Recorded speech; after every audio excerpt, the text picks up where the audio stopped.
ஓ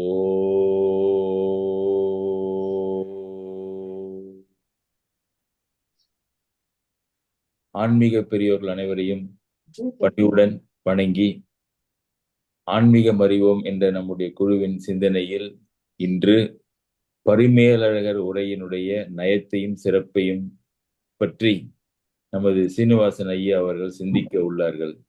சிந்தனையை தொடங்குவதற்கு முன் நமது வெங்கட சுப்பிரமணியம் ஐயா அவர்களை இறை வணக்கத்திற்கு பணிவுடன் அழைக்கின்றேன். நன்றி. அனைவருக்கும் வணக்கம். அன்னை தமிழே உனக்கு அன்பு வணக்கம்.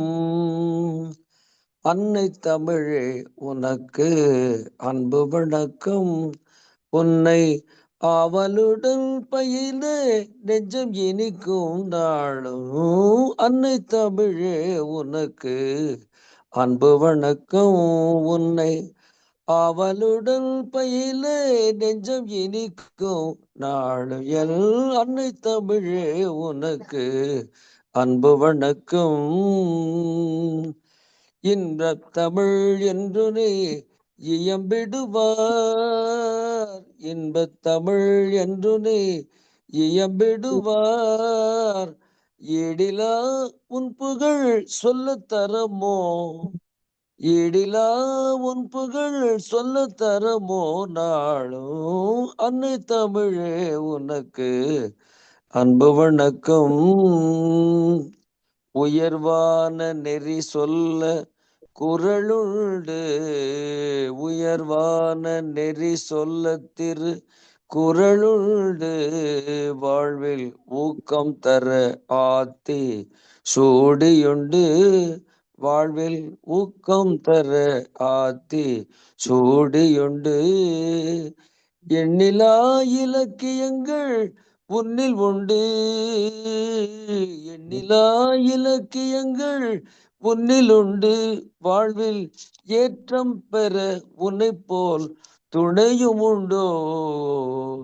ஏற்றம் பெற வாழ்வில் துணையும் உண்டோ உன்னை போல். அன்னை தமிழே உனக்கு அன்பு வணக்கம். ஐயம் திரிபர ஒரு மனதாக. ஐயம் திரிபர ஒரு மனதாக ஓதி உணர்ந்தால் ஔடதம் அக்தாகம். ஐயம் திரிபர ஒரு மனதாக ஓதி உணர்ந்தால் ஔடதம் அக்தாகும். என் அன்னை தமிழே உனக்கு அன்பு வணக்கம். உன்னை அவளுடன் பயில நெஞ்சம் இனிக்கும் நாளும். என் அன்னை தமிழே உனக்கு அன்பு வணக்கம். அன்பு வணக்கம். அன்பு வணக்கம். ஒரு செய்தி, லலிதா சாஸ்திரத்துல பாஷாரூபா மிருகசேனா பாவா பாவ விவர்ஜிதா என்று ஒரு ஸ்லோகத்தில் அம்பாளோட நாமாவளி வருகிறது. அதாவது மொழிகளின் வடிவமாக இருப்பவளும் அம்பாள் என்று சொல்லுகிறது. அது நம் நாட்டை தவிர வேற எந்த நாடும் சொல்லுமான்னு எனக்கு தெரியல. அந்த அடிப்படையில நம்ம கம்யூனிகேஷனுக்கு நம்ம தொடர்புக்கு பெரிதாக உதவக்கூடிய தமிழையே இன்று தாய்மொழியாக வைத்து ஒரு பாடல் எழுதுன்னு ரொம்ப நாள் ஆசை. எழுதிய பாடலை இன்று உங்கள் மத்தியிலே அரங்கேற்றி இருக்கிறேன். கேட்டமைக்கு நன்றி. நன்றி. சிறப்பு. மீண்டும் அனைவருக்கும் என்னுடைய வணக்கங்கள். திருக்குறளை பற்றி நானே பல வாரங்கள் பல அதிகாரங்களை பற்றி சிந்தித்துக் கொண்டிருக்கின்றோம். வேறு சிலரும் திருக்குறளினுடைய நூல் சிறப்புகளை பற்றியும் நம்மிடையே சிந்தனைகள் இருந்திருக்கின்றன. இந்த சிந்தனைகள் எல்லாம் பொதுவாக அந்த திருக்குறளுக்கு ஒவ்வொரு குறளுக்கும் எல்லோரும் கூறுகின்ற பொருளும் பழைய பொருளும் இப்பொழுதைய சிறப்பு பொருள் என்று அவற்றை இலக்கணத்துடன் நாம் சிந்தித்துக் கொண்டிருக்கின்றோம். அவ்வழியிலே இன்றைய சிந்தனையினுடைய சிறப்பு என்ன என்றால், இன்றைய சிந்தனை திருக்குறளை பற்றி கிடையாது.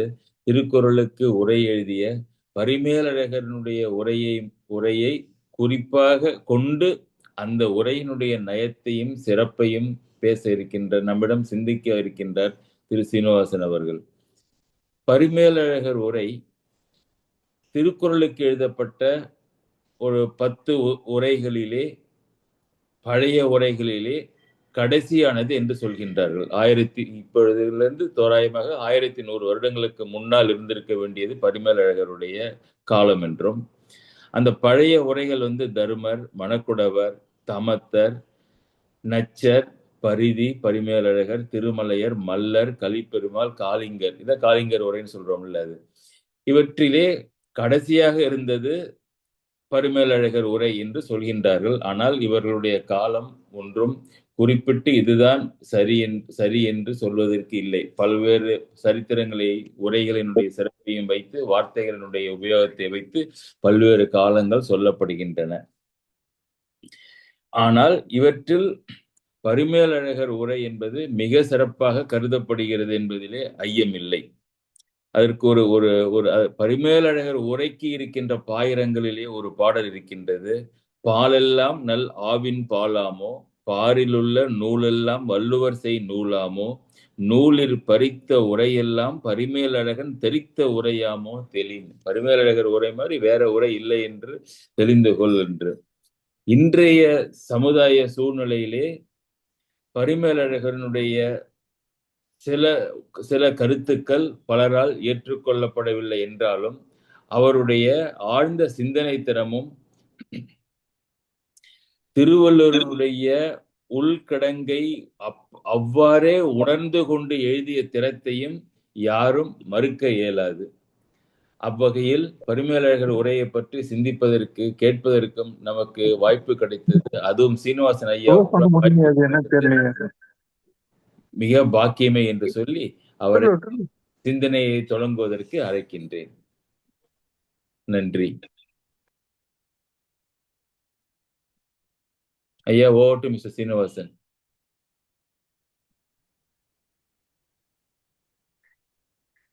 நன்றி ஐயா, நன்றி. அனைவருக்கும் மாலை வணக்கம். முதல்ல இந்த ஆன்மீகம் அறிவோம் அப்படின்ற குழுவில் திரு செல்வநாயகம் ஐயா அவர்களுடைய இந்த சீரிய முயற்சி, இதில் நானே போன வருடம் ஒரு தடவை நான் பேசியிருக்கிறேன், நிறைய வகுப்புகளுக்கு வந்திருக்கிறேன். இதில் ரொம்ப ஆழமான விஷயங்களை எல்லாம் சிந்திக்கிற குழு அது. அதில் நீங்கள் எல்லாம் இந்த மாலை வேளையில், ஞாயிற்றுக்கிழமை மாலை வேளையில் கூடி இந்த மாதிரி பல வருடங்களாக செய்து கொண்டு வருகிறீர்கள். இதுவே இந்த அறநூல்களையும் இந்த அறிவு மயமான இந்த நூல்களை எல்லாம் இப்படி சிந்திப்பது இதுவே ஒரு ரொம்ப புதுமையான விஷயம். உங்கள் குழுவில் இன்றைக்கு என்னையும் பேச அழைத்ததற்கு முதல்ல என்னுடைய நன்றி. எல்லாருக்கும் என்னுடைய பணிவான வணக்கங்கள். இன்றைக்கு இந்த பரிமேலழகருடைய உரை நுட்பங்கள் அப்படின்னு எவ்வளவு நுட்பமாக சிந்திப்பது அப்படின்றதே இந்த காலத்துல ரொம்ப அபூர்வமா இருக்கு.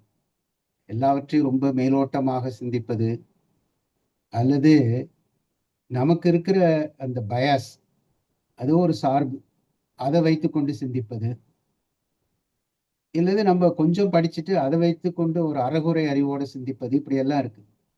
ஆனா நம்ம பழைய நூல்களை எல்லாம் அந்த மாதிரி எல்லாம் படிக்க முடியாது. ரொம்ப இந்த நுண்மான் நுழைப்புலம் அப்படின்னு வள்ளுவரே ஒரு சொற்றொடர் ஒன்று உபயோகப்படுத்தியிருப்பார். நுண்மான் நுழைப்புலம் இல்லான் எழில் நலம் மண்மான் புனைப்பாவையற்றுன்னு ஒரு குறள். அதுல இந்த நுண்மான் நுழைப்புலம் அப்படின்னு அவர் சொல்றார். அதுக்கு பரிமேலழகருடைய உரையில நுண்ணிதாய் மாட்சிமைப்பட்டு பல நூல்களினும் சென்ற அறிவு அப்படின்னு, அதாவது ரொம்ப நுட்பமா, இப்ப இங்கிலீஷ்ல சொல்லணும்னா இந்த ஷார்ப் இன்டெலெக்ட் அப்படின்னு, இந்த மாதிரி ஒரு விஷயத்த ரொம்ப நுட்பமா பார்க்கறது, மேலோட்டமா பார்க்காம ரொம்ப ஆழமாக நுட்பமாக அப்படி பார்ப்பது, அப்படி இருக்கணும். அப்புறம் மாட்சிமைப்பட்டதாய், மாட்சிமைனா பெருமை, பெருமைப்பட்டதா இருக்கணும். பல நூல்களினும் சென்ற அறிவு. ஒன்று ரெண்டு படிச்சுட்டு இப்ப அதுவே, ஏன்னா அவங்களுக்கு அது மட்டும்தான் முடியுதுன்னா இதுதான் உலகத்திலே சிறந்த நூல் அப்படின்னு சொல்றவங்க எல்லாம் இருக்காங்க. இப்ப திருக்குறளே அப்படிதான் சில பேர் சொல்றாங்க. திருக்குறளை மட்டும் படிச்சுட்டு திருக்குறள் தான் சிறந்த நூல் அப்படின்னு சொல்றது ஒரு வகையில தப்பு. எல்லா நூலையும் படிச்சு பார்த்துட்டு தான் அப்புறம் அந்த மாதிரி சொல்லணும். இப்ப பரிமேலழகர் அப்படி சொல்றாரு. அதுக்கு பல நுண்ணிதாய் மாட்சிமைப்பட்டு பல நூல்களினும் சென்ற அறிவு. இப்ப மாட்சிமைப்பட்டு அப்படின்னு சொல்லிட்டாருன்னா பெருமை, பெருமை வாய்ந்தது. பரிமேலழகருக்கு ஒரு சிறப்பு தன்மை என்னன்னா, அவர் ஒரு சொன்னார்னா அதுக்கு என்ன அர்த்தம்னு அவரே சொல்லிடுவார். இப்ப நிறைய பேர் எழுதுறதுல பேசுறதுல அந்த மாதிரி இருக்காது. நம்ம போற போக்குல ஒரு வார்த்தையை சொல்லிடுவோம். அதை மற்றவங்க எப்படி புரிஞ்சுக்குவாங்கன்னு நம்ம கவலைப்பட மாட்டோம். இங்க பரிமேலழகர் மாட்சிமைப்பட்டு அப்படின்னு சொல்லிட்டாரு. அப்ப அதுக்கு என்ன அர்த்தம்னு அவரே சொல்றாரு. அறிவிற்கு மாட்சிமை ஆவது. அப்ப அறிவுக்கு பெருமை எதுன்னா, அறிவிற்கு மாட்சிமை ஆவது பொருள்களை கடிதில் காண்டலும் மறவாமையும் முதலாயின. நிறைய விஷயங்கள் இருக்கு அறிவுக்கு பெருமை. 2 விஷயத்தை எடுத்து சொல்றாரு. ஒண்ணு பொருளை கடிதில் காண்டலும். ஏதோ ஒரு பாட்டு இல்ல ஒரு விஷயம், ஒரு பிரச்சனை, அது என்னன்னு ஒரு சீக்கிரம் அப்படி புரிஞ்சுக்கணும். அப்புறம் நிறைய நம்ம தெரிஞ்சுக்கிட்டதெல்லாம் மறக்காம இருக்கணும். மறவாமை முதலாயின அப்படின்ட்டார். இன்னும் நிறைய பெருமைகள்லாம் இருக்கு அறிவுக்கு. இந்த 2த்தையும் எடுத்து சொல்றாரு. இன்னைக்கு உலகத்துல இந்த காக்னிட்டிவ் ஸ்கில்ஸ் அப்படின்னு நிறைய அதை பத்தி பேசுறோம். இந்த காக்னிட்டிவ் ஸ்கில்ஸ்னா இந்த மாதிரி விஷயத்தெல்லாம் சொல்றது. இதெல்லாம் சேர்த்துதான் இந்த நுண்மான் நுழைப்புலம். பரிமேலழகருடைய உரையை படிக்கிறப்ப நமக்கு இந்த வள்ளுவருடைய நுண்மான் நுழைப்புலம், அப்புறம் பரிமேலழகருடைய நுண்மான் நுழைப்புலம், அது 2 நமக்கு தெரிய வரும். அது தெரிய வரதுல என்ன ஒரு நம்மளுக்கு பயன் அப்படின்னா, ஒண்ணு நம்மளுடைய சிந்தனையும் அந்த அளவுக்கு உரம் பெறும், வலிமை பெறும். இந்த கிரிட்டிக்கல் திங்கிங் அப்படின்றாங்க. அந்த மாதிரி ஒரு விஷயத்தை ரொம்ப ஆழமா பார்த்து அலசி ஆராய்வது, அது நமக்கு தெரிய வரும். அப்புறம் இன்னொன்னு, எப்படி கவிதைகளை படிச்சா நமக்கு ஒரு இன்பம் வருது. இப்ப கம்பரோட கவிதையை படிச்சா அதுல ஒரு இந்த கவிதை இன்பம். பெரிய புராணம் மாதிரி ஒரு காவியம் படிச்சா அந்த காவியத்துல இருக்கிற இன்பம். அது போல இந்த பரிமேலழகருடைய அந்த அறிவு வீச்சு, அவர் எப்படி அந்த பொருள்களுக்கு அர்த்தம் சொல்லுகிறார், நமக்கு அது தோணியே இருக்காது. அதை பத்தி இவர் சொல்லியிருக்கிறாரு உவே சாமிநாதையர். நீங்க எந்த குறளை வேணாலும் எடுத்துக்கிட்டு பாருங்க, நீங்க எவ்வளவு வேணாலும் மண்டைய புடைச்சு ஒரு உரை எழுதுங்க, நீங்களே ஒரு அர்த்தம் கண்டுபிடிங்க. அதுக்கப்புறம் பரிமேலழகர் என்ன எழுதியிருக்காருன்னு பாருங்க, இந்த ஜென்மத்துல உங்களால அந்த மாதிரி கண்டுபிடிச்சிருக்கவே முடியாது அப்படின்ற அப்படி ஒரு ஆழமான சிந்தனை. ஒரு சொல்லை ஏன் இந்த சொல்லை இப்படி சொல்லுகிறார், எதனால இதுக்கு இந்த பொருள் அப்படின்னு அவர் பார்க்கிற விதம், அதுவே நமக்கு ஒரு ட்ரைனிங் மாதிரி. இந்த அறிவை வளர்த்துக் கொள்வதற்கு அது ஒரு பயிற்சி மாதிரி இருக்கும் இந்த பரிமேலழகருடையது. நான் முழுக்க பரிமேலழகரை படித்தவனும் இல்லை, அதையும் முதல்ல சொல்லிடுறேன். ஓரளவுக்கு தான் அதை பார்த்திருக்கிறேன். அதுலேயே அது ரொம்ப பிரமிப்பாக இருக்கிறது அவருடைய அறிவு.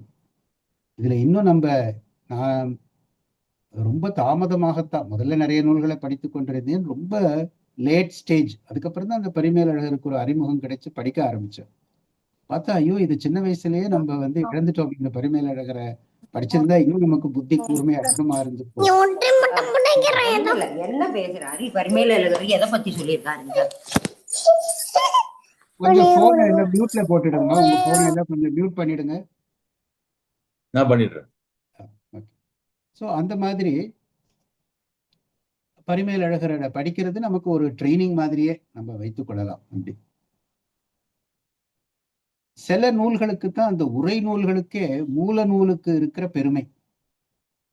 இல்லாட்டி மூல நூலுக்கு எத்தனையோ உரை இருக்கும். ஆனா அந்த உரை மூல நூலுக்கு இணையாக ஒரு சிறப்பித்து சொல்லுவதுன்றது ரொம்ப அரிது. இந்த தமிழ்ல மட்டும் இல்ல, உலக இலக்கியத்திலே அந்த மாதிரி ரொம்ப அரிதுதான். சில உதாரணங்கள் சொல்லணும்னா, நம்ம தமிழ்ல நாலாயிர திவ்ய பிரபந்தம், அதுல குறிப்பா திருவாய்மொழி. அந்த திருவாய்மொழிக்கு என்ன உயர்வு இருக்கோ அது அதோடைய வியாக்கியானம். அதுக்கு நிறைய பெரிய அறிஞர்கள்லாம் எழுதியிருக்காங்க. ஈடு வியாக்கியானம் அப்படின்னு இருக்கு. அவங்க வைஷ்ணவர்கள்லாம் அதை ரொம்ப மதிக்கிறாங்க. வெறும் திருவாய்மொழியை மட்டும் படிச்சா போதாது, அந்த வியாக்கியானத்தை உரைய படிக்கணும். அதனால 2த்துக்குமே அவங்க சேர்த்து பகவத் விஷயம் அப்படின்னு பேர் வச்சிருக்காங்க. அந்த நூலுக்கும் பகவத் விஷயம்னு பேரு, அவங்க அந்த வியாக்கியானத்துக்கும் அந்த கமெண்ட்ரி அதுக்கும் பகவத் விஷயம் அப்படின்னு பேரு.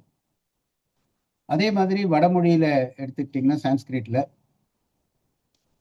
ஆதிசங்கரர் எழுதின உரைகளை அதை படித்தவர்கள்லாம் சொல்லுவாங்க. உபனிஷதத்துக்கும் கீதைக்கும் அவர் எழுதின உரையை படிச்சுட்டா அதுக்கப்புறம் மற்றதெல்லாம் மனசே போகாது. ஏன்னா அதுல போய் தெரிஞ்சுக்க வேண்டியது ஒண்ணுமே இருக்காது. அந்த அளவுக்கு எழுதியிருக்கிறார். அப்படி தமிழர்களாக இருக்க நமக்கு கிடைச்ச இந்த ஒரு பெரிய பாக்கியம், இந்த பரிமேலழகர் அந்த மாதிரி உரையை எழுதி கொடுத்தது. திருக்குறள் ரொம்ப ஆழமான நூல், நமக்கு தெரியும். அவர் நமக்கு இந்த மாதிரி ஒரு உரையை அருளி இருப்பது அப்படின்றது நமக்கு இன்னைக்கு முடிந்த அளவு இந்த 1 மணி நேரத்துல சில உதாரணங்களை கொண்டு அதை பார்ப்போம். ஒரு அந்த பரிமேலழகர் உரைக்குள்ள போறதுக்கு முன்னாடி உமாபதி சிவம் அவர் சொன்னாருன்னு ஒரு பாட்டு. அது சில பேர் அவர் எழுதினது இல்லைன்றாங்க. ஆனா பொதுவா எல்லாரும் உமாபதி சிவம் சொன்ன பாட்டு அப்படின்னு.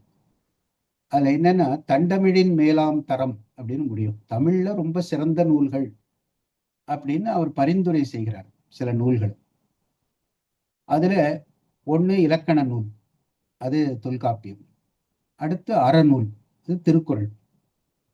அப்புறம் ஒரு தத்துவ நூல், அது சிவஞான சித்தியார். அப்புறம் 4வது ஒரு பக்தி நூல், அது திருவாசகம். 5 ஒரு காவியம் மாதிரி இருக்கணும், அது பெரிய புராணம். இப்போ இந்த 5 நூல்களை ரெக்கமெண்ட் பண்ணிட்டார். தொல்காப்பியம், திருக்குறள், திருவாசகம், சிவஞான சித்தியார், பெரிய புராணம் 5. இதோட அவர் நிறுத்தியிருக்கலாம். ஆனா 6வதா ஒரு நூலை சேர்த்து இந்த 6ம் தண்டமிழின் மேலாம் தரம். அது 6வது நூல் என்னன்னா பரிமேலழகருடைய உரை. அது தனி நூல் கிடையாது, திருக்குறளுக்கு நேர்ந்த உரை தானே. ஆனா அதை எடுத்து தனியா சொல்லி, அதுவும் அந்த தண்டமிழினுடைய தரம், தமிழினுடைய தரத்துக்கு கோல்டு ஸ்டாண்டர்ட் அப்படின்னு சொல்லுவாங்க, அந்த மாதிரி ஒரு ஹையஸ்ட் பெஞ்ச்மார்க் அப்படின்ற மாதிரி சொல்றாரு. அது ஏன் இந்த நூலை சொல்றாருன்னா, பரிமேலழகர் திருவள்ளுவருக்கு உரை எழுதினார்ன்றது மட்டுமல்ல, எப்படி ஒரு நூலுக்கு உரை காண வேண்டும், ஒரு நூலை நம்ம எப்படி புரிந்து கொள்ள வேண்டும்ன்றதுக்கு பரிமேலழகரை படிச்சா, திருக்குறள் மட்டும் இல்லை, அவருடைய அப்ரோச் எப்படி இருக்குன்னு பார்த்தா மற்ற நூல்களை எல்லாம் படிப்பதற்கு கூட நமக்கு ஒரு அந்த அறிவு பலம் அது வரும் அப்படின்றதுக்காக அதை எடுத்து கொடுத்திருக்கிறார் உமாபதி சிவம் அப்படின்னு தோணுது. இப்போ ரொம்ப நேரம் அந்த பரிமேலழகர் ஏன் பெருமை வாய்ந்தோன்னு சொல்றதை விட நேராகவே அந்த குறளுக்கு, சில குறள்களுக்கு போயிட்டு இன்னைக்கு இந்த 1 மணி நேரத்துல 2-3 குறள்களை மட்டும் பார்த்து அதுக்கு அவர் எப்படி உரை காண்கிறார். அவருடைய உரை இல்லாம மற்ற உரைகளை எல்லாம் படிச்சா இந்த நுட்பம் நமக்கு தெரிஞ்சே இருக்காது, திருவள்ளுவரை புரிஞ்சுக்கிட்டே இருக்க மாட்டோம். ஒண்ணுமே இந்த உரைகளுக்கு, இப்ப இருக்கிற உரைகளுக்கெல்லாம் என்ன குறைனா, நிறைய தெளிவுரைன்னு எல்லாம் சும்மா 2 வரியில எழுதி வச்சிடுறாங்க. அதை படிச்சா ஒண்ணு மேலோட்டமா தெரிஞ்சுக்குவோம் திருக்குறளை. அப்புறம் 2வது சில முக்கியமான விஷயங்களை எல்லாம் நம்ம மிஸ் பண்ணிடுவோம், இழந்து விடுவோம் அந்த பரிமாணங்களை எல்லாம். அப்புறம் தவறாகவும் புரிந்து கொள்ளுவோம், அதுவும் ஒண்ணு உண்டு. இன்னொன்னு என்ன பெரிய ஆபத்துனா, இது எல்லாத்த விட பெரிய ஆபத்து, இந்த காலத்துல புதுசா திருவள்ளுவர் திருக்குறளை எல்லாம் புகழறாங்களேன்னு யாராவது ஒருத்தங்க, ஒரு இளைஞனோ இந்த வயசுல எல்லாம் போய் திருக்குறளை படிச்சு பார்த்தா, என்ன இதுல பெருசா இருக்கு, என்ன பெருசா சொல்லிட்டாரு அப்படின்ற மாதிரி தோணும். வெறுமனே அந்த குறளையோ அந்த தெளிவுரைன்னு அந்த எழுதியிருக்கிறதையும் படிச்சா அப்படிதான் தோணும். அது இன்னைக்கே நம்ம பார்க்கலாம். ஆனா பரிமேலழகர் உரையை படிச்சாதான் அதுல எவ்வளவு விஷயம் இருக்குன்னு நமக்கு தெரிய வரும். முதல்ல ஒரு குறள் எடுத்துக்கலாம் இன்னைக்கு. இந்த செயற்கரிய செய்வார் பெரியர், சிறியர் செயற்கரிய செய்கலாதார் அப்படின்னு இருக்கு. இந்த குறளுக்கு நேரடியா பார்த்தா பொருள் எளிமையா இருக்க மாதிரி இருக்கு. செயற்கரிய செய்வார் பெரியர், பெரியவங்க யாரு, ரொம்ப பெருமை வாய்ந்தவர் யாருன்னா, யாராலும் செய்ய முடியாத செயல்களை எல்லாம் செய்கிறவர்கள். சிறியவர்கள் யாருன்னா, அந்த மாதிரி பெரிய செயல்களை செய்யாதவர்கள். இது பொதுவா எல்லாரும் வீட்டுல சொல்றதுதான். சின்ன குழந்தைங்களை சின்ன வயசுல இருந்து அவங்க அம்மா அப்பாவோ இல்ல ஸ்கூல்ல அந்த டீச்சர்ஸ், பக்கத்து வீட்டுல இருக்கவங்க எல்லாரும் சேர்ந்து, உறவினர்கள் எல்லாம் பாரு பெரிய ஆளா வரணும், அவர் பாரு எப்படி பெரிய ஆளா இருக்காரு, அது மாதிரி உலகத்துல நிறைய சாதனையாளர்கள்லாம் இருக்காங்க, நீ அந்த மாதிரி சாதனையாளரா வரணும், அப்படி வந்தாதான் நீ பெரிய ஆள். இல்லாட்டி அந்த மாதிரி சாதிக்காதவங்கலாம் ரொம்ப சின்ன ஆளுங்க தான் அந்த உலகத்துல, அவங்க எல்லாம் சிறியவர்கள், சாதித்தவர்கள்லாம் பெரியவர்கள். இப்படிதான் எல்லாம் சொல்லிட்டு வராங்க. உரை எழுதுறவங்களும் அப்படிதான் இருக்கு நிறைய உரையில. ஆனா இதை முதல்ல இந்த குறளை இந்த குறள் மூலமா தான் முதல்ல நான் பரிமேலழகருக்கு ரொம்ப உள்ள போக ஆரம்பிச்சேன். அது வரைக்கும் பார்த்தது எனக்கு இந்த குறளை படிச்சப்போ பொதுவா சொல்ற அர்த்தத்தை பார்த்தோன்னா அது ரொம்ப திருப்தியாவே இல்லை. என்ன இது ஒரு பெரிய அறிவுரை, எவ்வளவு பேர், சில பேருக்கு வசதியும் வாய்ப்பு இருந்தா நிறைய சாதிக்கலாம், இன்னொருத்தர் எதுவுமே சாதிக்காம இருப்பார், அதனால அவர் சிறியவர்னு சொல்லுவாரா திருவள்ளுவர்? அந்த மாதிரி சொல்ல மாட்டார் அப்படின்னு சொல்லிட்டு பரிமேலழகர் என்ன சொல்லியிருக்கிறாருன்னு பார்த்தா, அவர் முதல்ல ஒரு கேள்வி கேட்கிறாரு. அப்பதான் நமக்கு தோணுது, இதை நம்ம யோசிக்கவே இல்லையே. பெரிய செயல்னு சொல்றீங்கல்ல, அதாவது பெரியவர்களாக இருக்கிறவர்கள் செயற்கரிய செயலை செய்வார்கள், செய்தற்கு அரிய, யாராலும் செய்ய முடியாத அரிய செயல்களை செய்வார்கள், சிறியவர்கள் அப்படி செய்ய மாட்டார்கள். அதுக்கு என்ன அர்த்தம், அரிய செயல்னா என்ன அர்த்தம் அப்படின்னு கேட்கிறாரு. நம்ம பொதுவா புரிஞ்சுக்கிட்டோம், அரிய செயல்னா பெரிய சாதனை, அது எந்த துறையில வேணாலும் இருக்கட்டும், அது பாட்டுல இல்ல டான்ஸ்ல, கணக்குல, இல்ல விளையாட்டுல, அந்த மாதிரி நம்ம நினைச்சுக்கிறோம். அருமையான செயல், செய்தற்கு அரிய செயல், யாரோ பெரிய ரெக்கார்ட் ஒன்று பண்ணிட்டாருன்னா அது அரிய செயல். இது பரிமேலழகர் என்ன கேள்வி கேட்கிறாரு, முதல்ல எளிய செயல்னா என்ன அப்படின்னு கேட்கிறாரு. அரிய செயலுக்கு நேர் மாறா இருப்பது எளிய செயல், ரொம்ப எளிமையா சுலபமா செய்யக்கூடியது. சுலபமா செய்யக்கூடியது எது அப்படின்னு கேட்கிறார். கேட்டுட்டு அதுக்கு பதில் அவர் சொல்றாரு உரையில, செயற்கு எளிய ஆவன மனம் வேண்டியவாறே அதனை பொறி வழிகளால் புலன்களில் செலுத்தலும் அப்படின்னு ஆரம்பிக்கிறார். அது படிச்சோன்னே எனக்கு ஆச்சரியமா இருந்தது. எப்படி இந்த அளவுக்கு யோசிக்கிற, நமக்கு இந்த யோசனையே வரல. யாருக்குமே உரையாசிரியர் தெளிவுரை எழுதினவங்களும் இந்த மாதிரி எழுதவே இல்லை. அதாவது ரொம்ப எளிய செயல் எது, மனசு அது பாட்டு போக விடுது. அதுக்கு பெரிய முயற்சியே தேவையில்லை. அது நம்ம புலன்கள் வழியில் அது பாட்டுக்கு மனசு ஓடுது. அந்த மனசை தடுத்து நிறுத்தணும்னு நமக்கு தோணாது. எதையாவது ஒன்று பார்க்கணும்னு பார்த்தோம்னா மனசு அது பின்னாடிக்கு அப்படியே போகுது. ஏதாவது ஒன்று கேட்டால் அது பின்னாடி அப்படியே போகுது. அது ரொம்ப எளிய செயல், அதுக்கு எந்த முயற்சியும் தேவையில்லை. அதை சொல்லிட்டு, மனம் வேண்டியவாறே அதனை பொறி வழிகளால் புலன்களில் செலுத்தலும் வெகலும் வெகுழலும் முதலாயின அப்படின்னு. வெகல்னா ஒரு பொருள் மேல ஆசைப்படுறது. அது திருக்குறள்ல அதுக்கு ஒரு அதிகாரமே இருக்கு. அது என்னன்னா, இன்னொருத்தங்க கிட்ட ஒரு பொருளை பார்க்குறோம், அது பார்த்தோன்னே இதே மாதிரி நமக்கு இருந்தா நல்லா இருக்குமே அப்படின்னு நினைக்கிறோம். அதுக்கு எந்த முயற்சியும் தேவையில்லை. மனசு அந்த மாதிரி ஆசைப்படுது. ஆசைதான் அது. அதுக்கு என்ன முயற்சி தேவை? சின்ன வயசுல இருந்தே அது ஈஸியா வந்துடுது. அது யாரும் சொல்லிக் கொடுக்கவே வேண்டியதில்லை. ரொம்ப எளிய செயல். அதே மாதிரி வெகுளன்னா கோவப்படுவது. கோவப்படுறது ரொம்ப எளிய செயல். நிறைய பேர் அப்படிதான் சொல்லுவோம், கோவப்பட வேணாம்னு நினைச்சா கோவப்பட்டுட்டேன். ஏன்னா அது எளிய செயல், உடனே நடக்குது.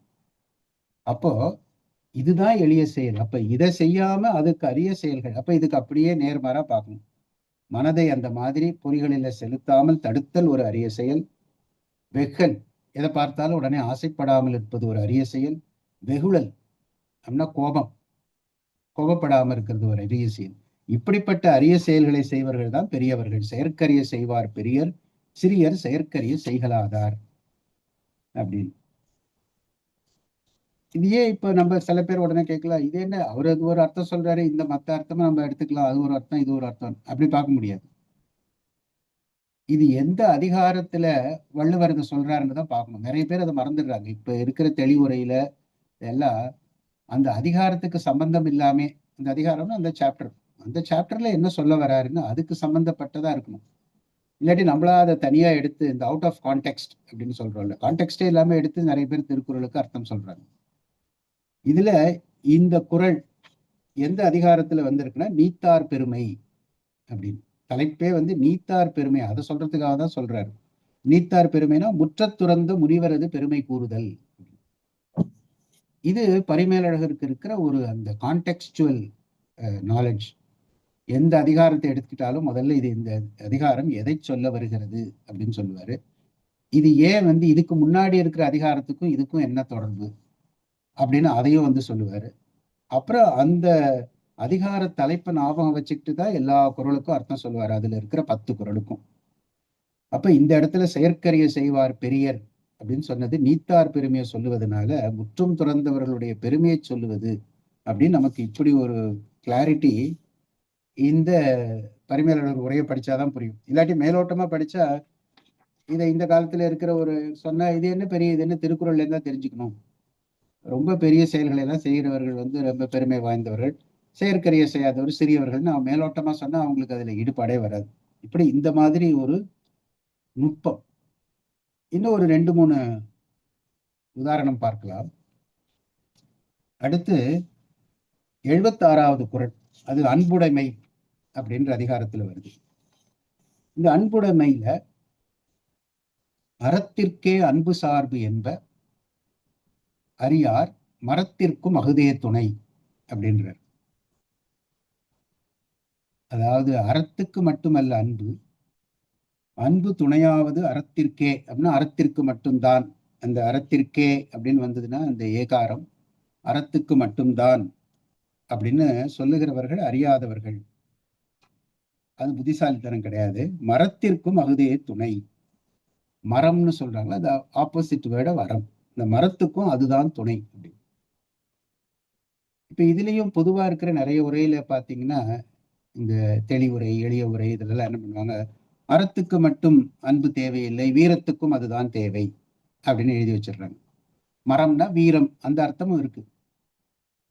ஆனா இங்க வள்ளுவர் அந்த மாதிரி சொல்ற மாதிரி தெரியல.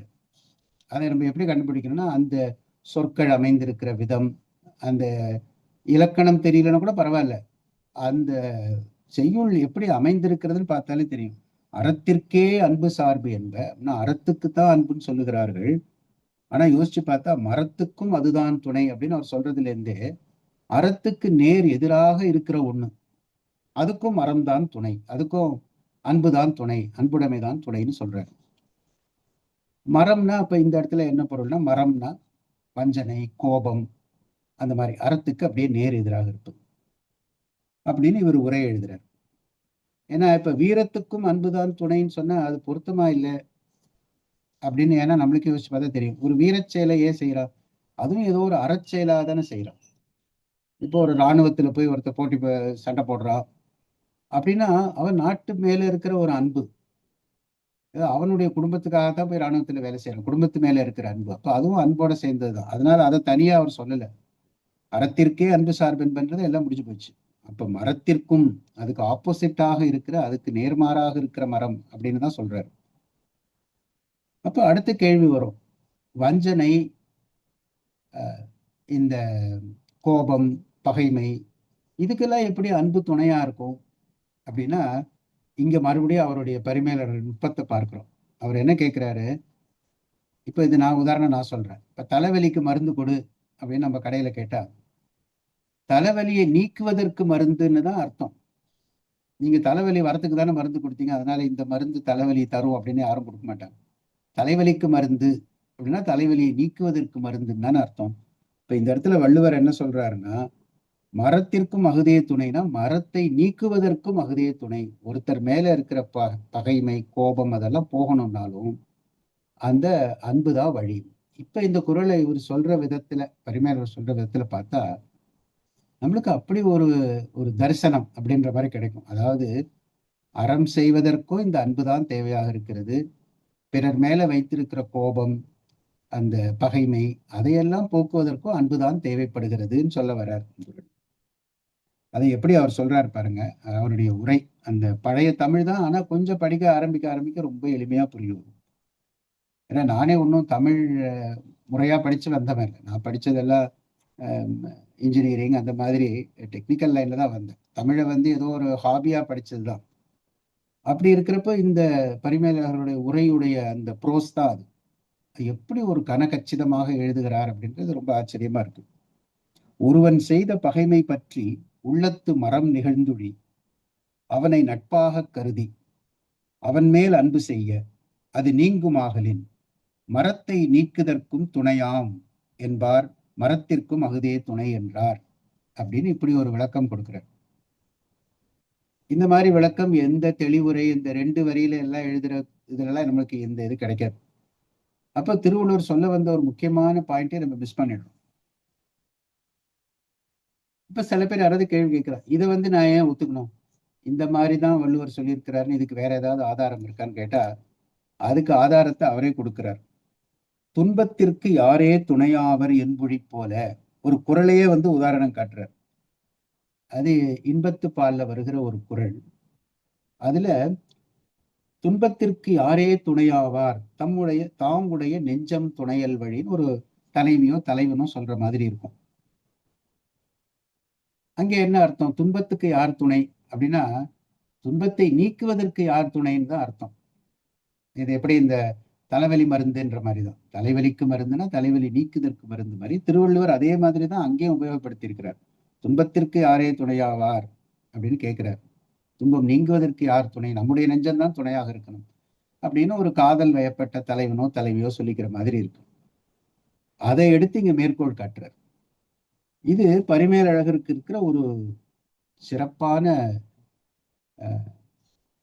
அது ஒரு கேரக்டரிஸ்டிக். ஒரு உரை சொன்னார்னா அது ஏன் பொருத்தமாக, இந்த உரை ஏன் பொருத்தமான உரை அப்படின்னு அதுக்கு ஒரு காரணம் அவரே சொல்லுவார். இன்னும் ஒரு உதாரணம், இதுவும் எல்லாருக்கும் ஒழுக்கமுடைமைன்ற அதிகாரத்துல அமைந்த குறள், நிறைய பேருக்கு தெரிந்த குறள் தான். ஒழுக்கம் உடையார்க்கு ஒல்லாவே தீய வழுக்கியும் வாயால் சொல்லல் அப்படின்னு. அதாவது ஒழுக்கம் உடையவர்கள் அவர்கள் எப்பவுமே நல்லவற்றை தான் பேசுவார்கள், நல்லவற்றை தான் சொல்லுவார்கள். அந்த தீய சொற்களை அவங்க வந்து வழுக்கியும் வாயால் சொல்லல்னா மறந்து போய் கூட ஏதோ நாத்தவரி அந்த மாதிரி கூட சொல்ல மாட்டார்கள் தீய சொற்களை அப்படின்றது. ரொம்ப எளிமையான நேரடியான உரைதான். அது இந்த காலத்துக்குலாம் இதெல்லாம் ரொம்ப தேவையான அறிவுரை வள்ளுவர் சொல்லுவது. ஏன்னா இப்ப எல்லாம் சர்வசாதாரணமாக இந்த கர்ஸ் வேர்ட்ஸ் வசவு சொற்களை எல்லாம் ரொம்ப தேவையே இல்லாம ஒரு வார்த்தையில ஒரு 4 வசவு சொல் வர மாதிரி தான் பேசுறது. அது இந்த காலத்துல எல்லாம் ரொம்ப சர்வசாதாரணமா இருக்கு. இங்கே ஒரு ஒழுக்கமுடையவருக்கு உள்ளாவே தீய வழுக்கியும் வாயால் சொல்லல் அப்படின்னு திருவள்ளுவர் சொல்றதை எடுத்து சொல்றார். 139வது குறள் ஒழுக்கமுடையவர். இதுல என்ன கவனிக்கணும்னா, நம்மளுக்கு ஒரு ரொம்ப ஆழ்ந்து படிக்கிறவங்களுக்கு ஒரு கேள்வி வரும். ஒழுக்கம் உடையவருக்கு உள்ளாவே தீய வழுக்கியும் சொல்லல் அப்படின்னு சொன்னாலே போதும். வாயால் சொல்லல் அப்படின்னு ஏன் திருவள்ளுவர் சொல்ற? தேவையில்லாம ஒரு வார்த்தை கொண்டு ஒரு சொல்லை வந்து ஏன் போடணும்? திருக்குறளை இத்தினோண்டு, அதுல 7 சொற்கள் தான். அதை வைத்துக்கொண்டு எழுதுறப்ப தேவையில்லாத சொல்லே வரக்கூடாது. எதுக்கு வாயால் சொல்லல்னு ஏன் சொல்றாரு? நம்ம சில பேர் என்ன, ஏதோ பாட்டு எழுதுறப்ப அது இந்த காலத்துல எழுதுறவங்களும் அப்படி எழுதுவாங்க. நடுவுல கொஞ்சம் மரபு கவிதை எழுதுறவங்களும் அப்படிதான் எழுதுவாங்க. அந்த இடத்துல வார்த்தை ஏதாவது ஒண்ணு வேணும், ஒரு சொல்லு, சரின்னு ஒரு சொல்லை எடுத்து போட்டுருவாங்க. அதுக்கு ரொம்ப பொருள் இருக்காது. ஆனா அந்த ஓசையை நிரப்புவதற்காக வள்ளுவர் அந்த மாதிரி பண்ணியிருக்க மாட்டார். அதை வந்து பரிமேலழகர் வந்து எடுத்து காட்டுகிறார். ஏன் வந்து வாயால் சொல்லல்னு சொல்றாரு?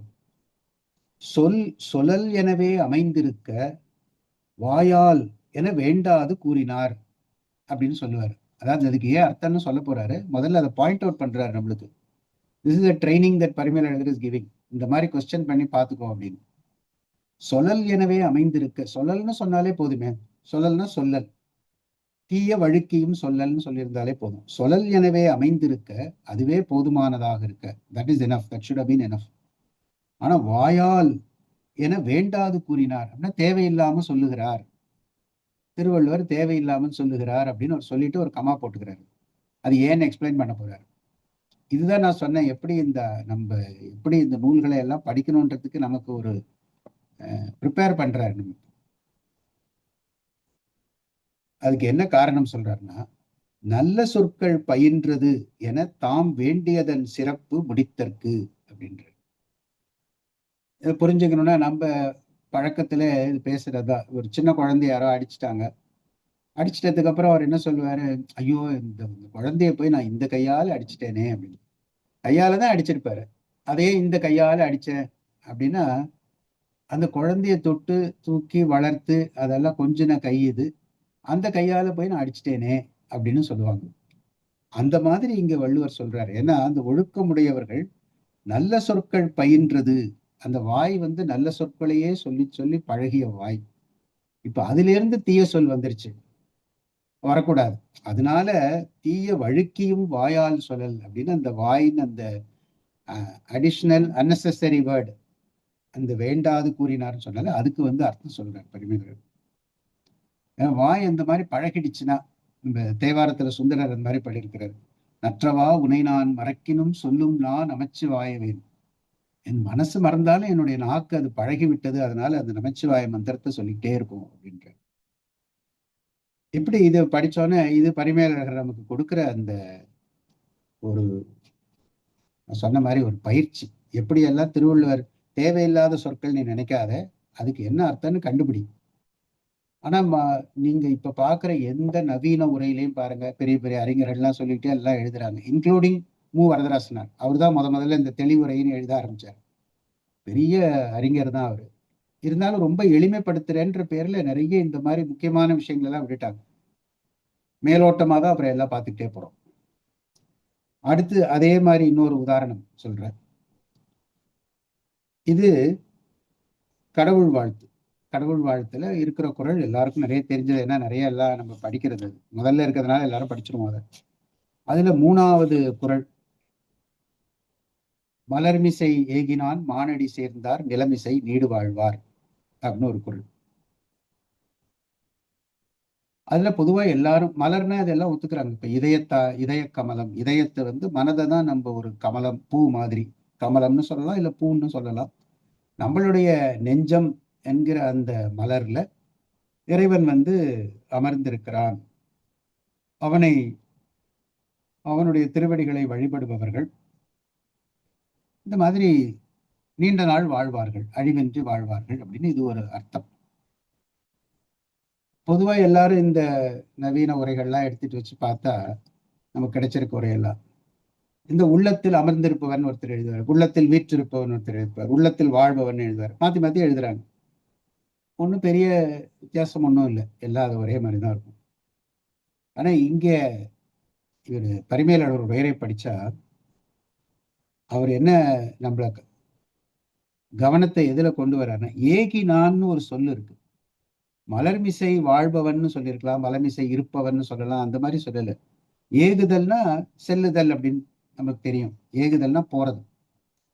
ராமன் காட்டுக்கு ஏகினான் ராமாயணத்துல வருதுல, காட்டுக்கு சென்றான் அப்படின்றது. ஏகினான்னா அதுவும் இறந்த காலம் வேற. இந்த உள்ளமாகிய மலருக்கு செல்பவன் அப்படின்னாவது சொல்லியிருக்கலாம், சென்றவன் வேற சொல்லியிருக்கிறார். அதனால உரை எழுதுறப்ப அப்படியே எழுதுறாரு பரிமேலழகர். மலரின் கண்ணே சென்றவனது மாட்சிமைப்பட்ட அடிகளைச் சேர்ந்தார், எல்லா உலகிற்கும் மேலாய வீட்டு உலகின் கண் அழிவின்றி வாழ்வார் அப்படின்னு பொழிப்புரை மாதிரி எழுதிட்டார். மலரின் கண்ணே சென்றவன் அப்படின்னு எழுதியிருக்கார். இப்ப அதுக்கு உரை எழுதுறார். வள்ளுவர் ஏகினான்னு சொன்னார். ஏன்னா பொதுவா இருப்பவன் சொல்றதுக்கு அவருக்கு தெரியாதா, வேற ஏதாவது சொல்லு போட்டிருப்பாரு, ஏகினான்னு போட்டிருக்காரு. அதுக்கு அவர் எழுதின உரை அது அப்படியே இதெல்லாம் நம்ம மனப்பாடம் பண்ணிக்கலாம், அந்த அளவுக்கு அழகா எழுதியிருக்கிறார். அன்பால் நினைவாரது உள்ள கமலத்தின் கண் அவர் நினைந்த வடிவோடு விரைந்து சேரலின் ஏகினான் என இறந்த காலத்தால் கூறினார். பாஸ்டன்ஸ்ல சொல்றாரு. என்ன பாஸ்டன்ஸ்ல ஏன் இப்படி சொல்றாருன்னா, நம்ம மனசுக்குள்ள அவன் எப்ப வருவான் அப்படின்னா நம்ம மனசுல நினைச்சாதான் வருவான். நான் எப்படி நினைப்பேன் அப்படின்னா, முருக பக்தனா இருந்தா முருகனா நினைப்பான், விஷ்ணு பக்தனா இருந்தா விஷ்ணுவா நினைப்பான், சிவபக்தனா இருந்தா சிவனா நினைப்பான். அப்படி அன்பால் நினைவாரது உள்ள கமலத்தின் கண், வெறுமன நினைவார்னு கூட சொல்லல, அன்பால் நினைவாரது உள்ள கமலத்தின் கண் அவர் நினைந்த வடிவோடு, நம்ம எப்படி நினைக்கிறோமோ அது போல விரைந்து சேரலின், நீ எப்ப நினைக்கிறியோ அந்த கணமே உடனே வந்துடுற. உடனே வருதற்கு இறந்த காலத்தை பாஸ்டன்ஸ் உபயோகப்படுத்தலாம் அப்படின்றது. நம்மளே சொல்றோம், அவசரமா யாரோ கூப்பிடுறாங்க, நான் வருகிறேன்னு சொல்ல மாட்டேன், இதோ வந்துட்டேன் அப்படின்னு சொல்றோம். வந்துட்டேன்னா இறந்த காலத்துல சொல்றோம். அப்படின்னா நான் உடனே அங்க இருப்பேன் அப்படின்னு சொல்றதுக்காக சொல்றோம். ஏகினான் என இறந்த காலத்தால் கூறினார் அப்படின்னு இதுக்கு ஒரு உரை எழுதுறாரு.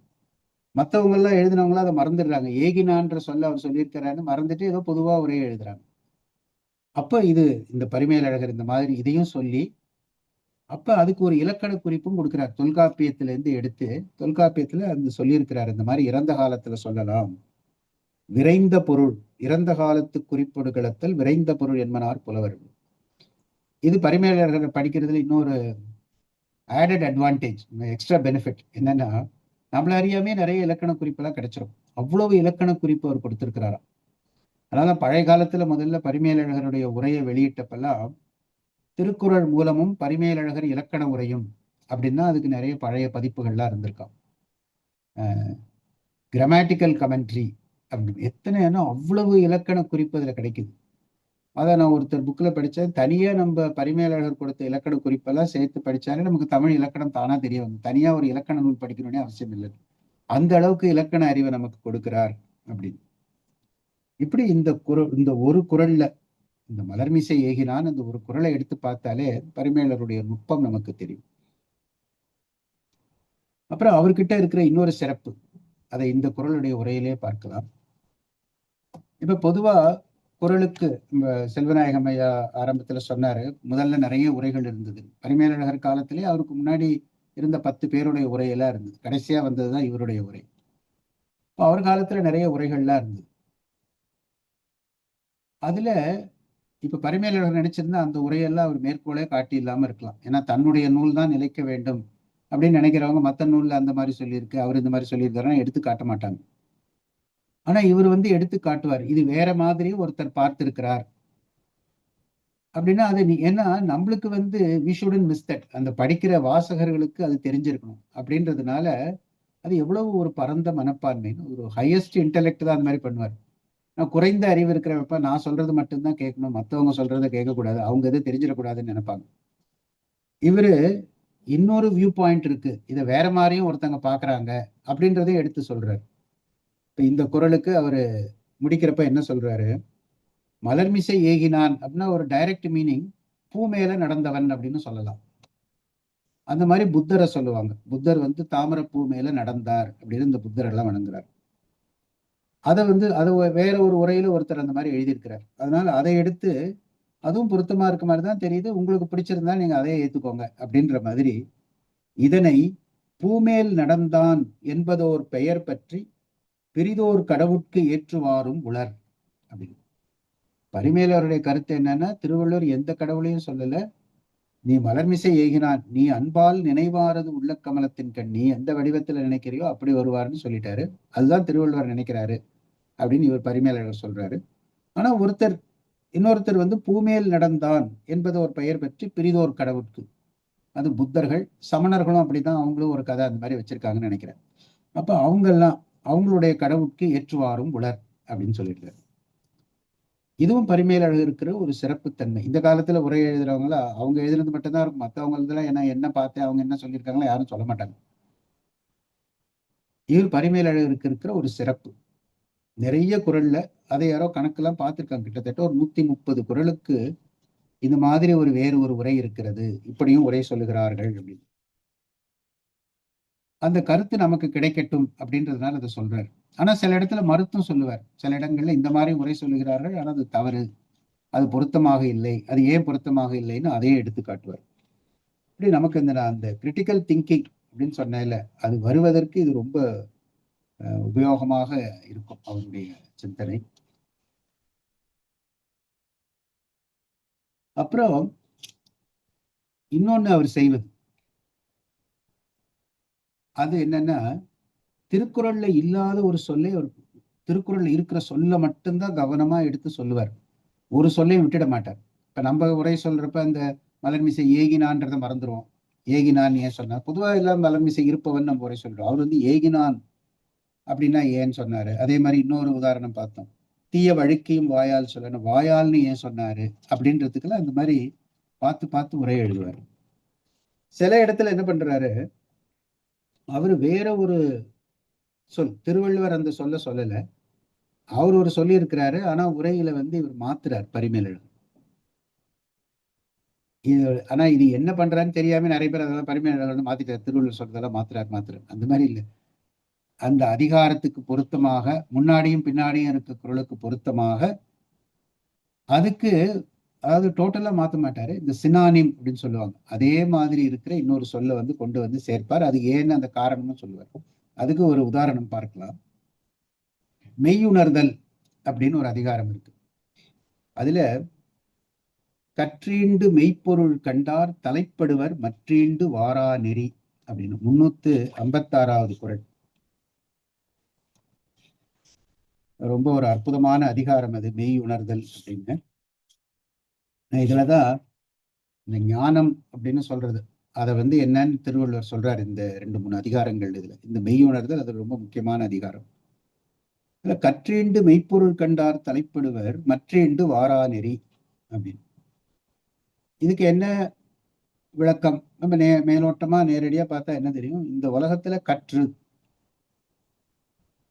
நல்ல நூல்களை எல்லாம் கற்று அதனால மெய்ப்பொருளை கண்டவர்கள், அவர்கள் தலைப்படுவர் மற்றீண்டு வாரா நெறி, திரும்ப இந்த உலகத்துக்கு இந்த பிறப்புக்கு மறுபடியும் வாராத நெறியை அடைவார்கள் அப்படி, தலைப்படுவர்கள் அடைவார்கள். இதுதான் குறளினுடைய பொருள்.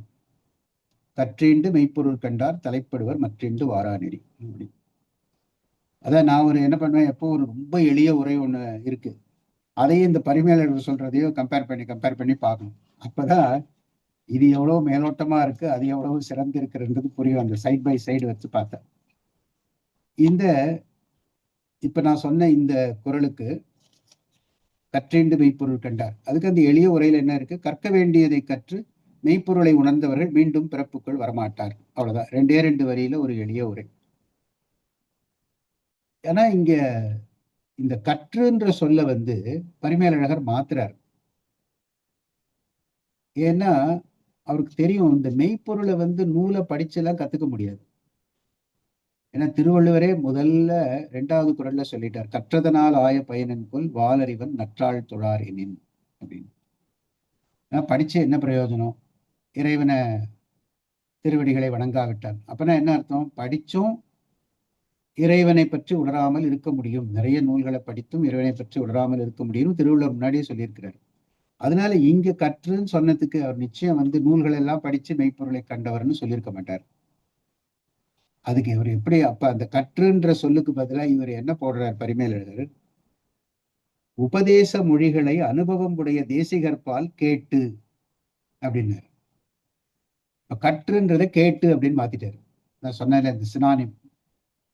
உபதேச மொழிகளை அனுபவம் உடைய தேசிகற்பால் கேட்டு, அப்ப யார்கிட்ட கேட்டுன்னு வரும்? நல்ல ஒரு குருவிடம் கேட்டு. அது எப்படிப்பட்ட குருன்னா அனுபவம் உடைய தேசிகர். தேசிகர்னா ஒரு ஆசிரியர், ஞானாசிரியர், அவர்கிட்ட கேட்டு அப்படின்னு. இது ஒண்ணு பண்ணியிருக்காரு இந்த குறள்ல. 2வது இந்த எளிய உரையில பாத்தீங்கன்னா இந்த ஈண்டுன்னு ஒரு சொல் இங்க வருது. அதை இவங்க அப்படியே விட்டுடுறாங்க. அது இந்த சாய்ஸ்ல விடுற மாதிரி. அது பரவாயில்ல, ஏதோ வள்ளுவர் அந்த இடத்த நிரப்பணுன்றதுக்காக ஈண்டுன்னு போட்டார். ஈண்டுன்னா இங்கு அப்படின்னு அர்த்தம். அதுக்கு யாரும் பொதுவா பொருள் சொல்றதே இல்லை. இல்லாட்டி இங்கு அப்படின்றவாங்க. ஆனா அதுக்கு என்ன சொல்றாரு? ஈண்டு அப்படின்றதுக்கு இவர் எப்படி உரை எழுதுறாரு? ஈண்டுனா இங்கு, இந்த மக்கட்பிறப்பின் கண்ணே. அது ஏன் சொல்றாருன்னா, இது ஈண்டு என்றதனால் வீடு பேற்றிற்குரிய மக்கட்பிறப்பினது பெறுதற்கு அருமையும் பெற்றாம். பொதுவா நம்ம இதுல இந்த ரொம்ப தத்துவ ஞானம் நம்ம இந்திய மரபிலேயே சொல்லி இந்த பிறவி ரொம்ப கிடைத்தற்கரிய பிறவி அப்படின்னு. மனித பிறவி, இந்த பிறவி அதாவது இம்மக்கட்பிறப்பின் கண்ணே அப்படின்றது. அது கிடைத்தற்கரிய பிறவி. அருணகிரிநாதருடைய கந்தர் அலங்காரத்துல பாடியிருப்பார், பெறுதற்கரிய பிறவியை பெற்றும் நின் சேவடியை குறுகி பணிந்து பெறக்கற்றிலேன் அப்படின்னு. பொதுவா அந்த உணர்வு நமக்கு இருக்கிறது இல்லை. இந்த பிறவி ஏதோ நம்ம இன்பங்களை அனுபவிப்பதற்காக இருக்கு அப்படின்னு நினைச்சுக்கிறோம். ஆனா இந்த அருளாளர்கள்லாம் சொல்றது அந்த பிறவி இந்த வீடு பேற்றுக்கு வழி செய்கிறது, அதுக்காக தான் இந்த பிறவி. அதனால அது பெருமை வாய்ந்தது. அதை நமக்கு சொல்றதுக்காக ஈண்டு அப்படின்றாரு. அப்படி அதோடைய பெருமையை எடுத்து சொல்றாரு. இப்ப நமக்கு இன்னொரு கேள்வி வரும், சரி கண்டுன்றதை இவர் கேட்டுன்னு சொன்னாரு, அதையே நான் ஒத்துக்கணும் அப்படின்னு கேட்டா, அதுக்கு இந்த அதிகாரத்துல பார்த்தா அதுக்கு ஒரு விளக்கம் இருக்கு. அது என்னன்னா, பொதுவா ஞானம் எப்படி வரும் அப்படின்னா, நம்ம சித்தாந்தத்திலையும் சரி வேதாந்தத்திலையும் என்ன சொல்லுவாங்க? கேட்டல், சிந்தித்தல், தெளிதல் அப்படின்னு 3 விஷயம் சொல்லுவாங்க. நல்ல உபதேசங்களை அதையெல்லாம் கேட்டல், அதுக்கப்புறம் அதை பற்றி சிந்தித்தல், அப்படி சிந்திக்க அதுக்கு ஒரு தெளிவு பிறக்கும். இது வடமொழியில இந்த சிரவணம், அப்புறம் மனனம், அப்புறம் நிதித்தியாசனம் அப்படின்னு சொல்றது. தமிழ்ல அப்படியே அதை கேட்டல், சிந்தித்தல், தெளிதல். இப்ப வள்ளுவர் என்ன பண்ணியிருக்கிறாரு? அந்த வள்ளுவர் பண்ணாரு, பரிமேலழகர் காட்டியிருக்கிறார். இந்த கற்றேண்டு மெய்ப்பொருள் கண்டார் தலைப்படுவன்றதுல கேள்வியை பத்தி சொல்றாரு. அடுத்த குறள் ஓர்த்து உள்ளம் உள்ளது உணரின் ஆரம்பிக்கிற குறள்ல இந்த சிந்தித்தலை பத்தி சொல்லுகிறார். பிறப்பென்னும் பேதமை நீங்க, அதுக்கு அடுத்த குறள் 358வது குறள்ல பிறப்பென்னும் பேதமை நீங்க சிறப்பென்னும் செம்பொருள் காண்பது அறிவுன்றதுல தெளிவை பத்தி சொல்லியிருக்கிறார். அப்ப வரிசையா கரெக்டா அந்த ஆர்டர்ல இருக்கப்போ, கேட்டல், சிந்தித்தல், தெளிதல் இந்த ஆர்டர்ல இந்த 3 குறளும் இருக்கிறப்போ, இந்த கற்றுன்னு சொன்னதுக்கு கேட்டு அப்படின்னு பொருள் கொள்வதுதான் சிறப்பு அப்படின்னு இவ்வளவு நுட்பங்களை நமக்கு விளங்க வைக்கிறார். அதனால்தான் பொதுவா எல்லாரும் பரிமேலழகர் படிக்காமையே அவர் திட்டுறவங்க எல்லாம் நிறைய இருக்காங்க. திருவள்ளுவர் சொல்றதை அவர் மாத்துறாருன்னு. ரொம்ப ரேர் அக்கேஷன்ஸ்ல இந்த மாதிரி இந்த கற்றுன்றதுக்கு பதிலாக கேட்டு அப்படின்னு மாத்திருக்கிறார். இது ஒரு விதம். இப்படி நிறைய இது வரைக்கும் ஒரு 5 உதாரணம் சொல்லிட்டு அவருடைய நுட்பத்துக்கு. இந்த செயற்கரிய செய்வார் அந்த குறள் பார்த்தோம். அறத்திற்கே அன்பு சார்பென்ப, அது ஒழுக்கமுடையார்க்கு ஒல்லாவே தீய வழுக்கியும் வாயால் சொல்லல். அப்புறம் மலர்மிசை ஏகினான், கற்றிண்டு மெய்ப்பொருள் கண்டார். இந்த 5 குறளையும் நீங்க பரிமேலழகர் உரையோட போய் நான் சில விஷயங்களை இன்னும் நேரம் கருதி அதெல்லாம் சொல்லல. இந்த 5 குறளுக்கும் அந்த பரிமேலழகர் சொல்லி இருக்கிற உரையும் நீங்க மற்ற எந்த உரையை வேணாலும் எடுத்துக்கிட்டு, மூவரதராசனார், அப்புறம் பின்னாடி வந்தவங்க எவ்வளவு பேர் இருக்காங்க, அந்த உரையெல்லாம் எடுத்து வச்சுக்கிட்டு பார்த்தா இது வரைக்கும் நம்ம திருக்குறளை புரிஞ்சுக்கிட்டது ஒண்ணுமே இல்லைன்னு தெரியும். பரிமேலழகர் படிக்கலாம் திருக்குறளை நம்ம சரியா புரிஞ்சுக்கல அப்படின்ற மாதிரி தோணும். அப்புறம் இன்னொரு நேரம் கருதி இன்னும் சில விஷயங்களை மட்டும் பிக்கா சொல்லிடுறேன். உவமைகள். இப்ப பொதுவா கவிதைன்னு படிச்சா உவமைலாம் நிறைய இருக்கும், அதெல்லாம் நம்ம ரொம்ப ரசிச்சு படிப்போம். இப்படி கம்பராமாயணத்துல சித்திரத்தின் அலர்ந்த செந்தாமரை ஒத்த முகம், ராமருக்கோட முகம் அப்படியே சித்திரத்துல வரைஞ்ச தாமரை மாதிரி இருந்தது. காட்டுக்கு போன்னு சொன்னப்பையும் சரி, நீதான் சக்கரவர்த்தி அப்படின்னு சொன்னப்பையும் சரி, அப்படின்னு அந்த ஓமை நம்ம மனசுல எல்லாருக்கும் அப்படியே பதிஞ்சிடும். அது மாதிரி பெரிய புராணத்திலயும் இருக்கு ஓமைகள்லாம். இவர் நிறைய இடத்துல உரைதான் எழுதுறாரு, ஆனா ரொம்ப அற்புதமான ஓமைகளை எல்லாம் எடுத்து சொல்லுவார். அப்ப அந்த விஷயம் நம்மளுக்கு ரொம்ப நல்லா புரிஞ்சிடும். அது ஒரு பெரிய ஆச்சரியமான விஷயம். அது நான் ஒரு 2-3 இது மட்டும் சொல்றேன். அவருடைய உலகியல் அறிவும், பரிமேலழகருக்கு இருந்த உலகியல் அறிவு, அதுவும் ஞாபகத்துக்கு வரும் இதுல இருந்து. இப்போ ஒரு உதாரணம்.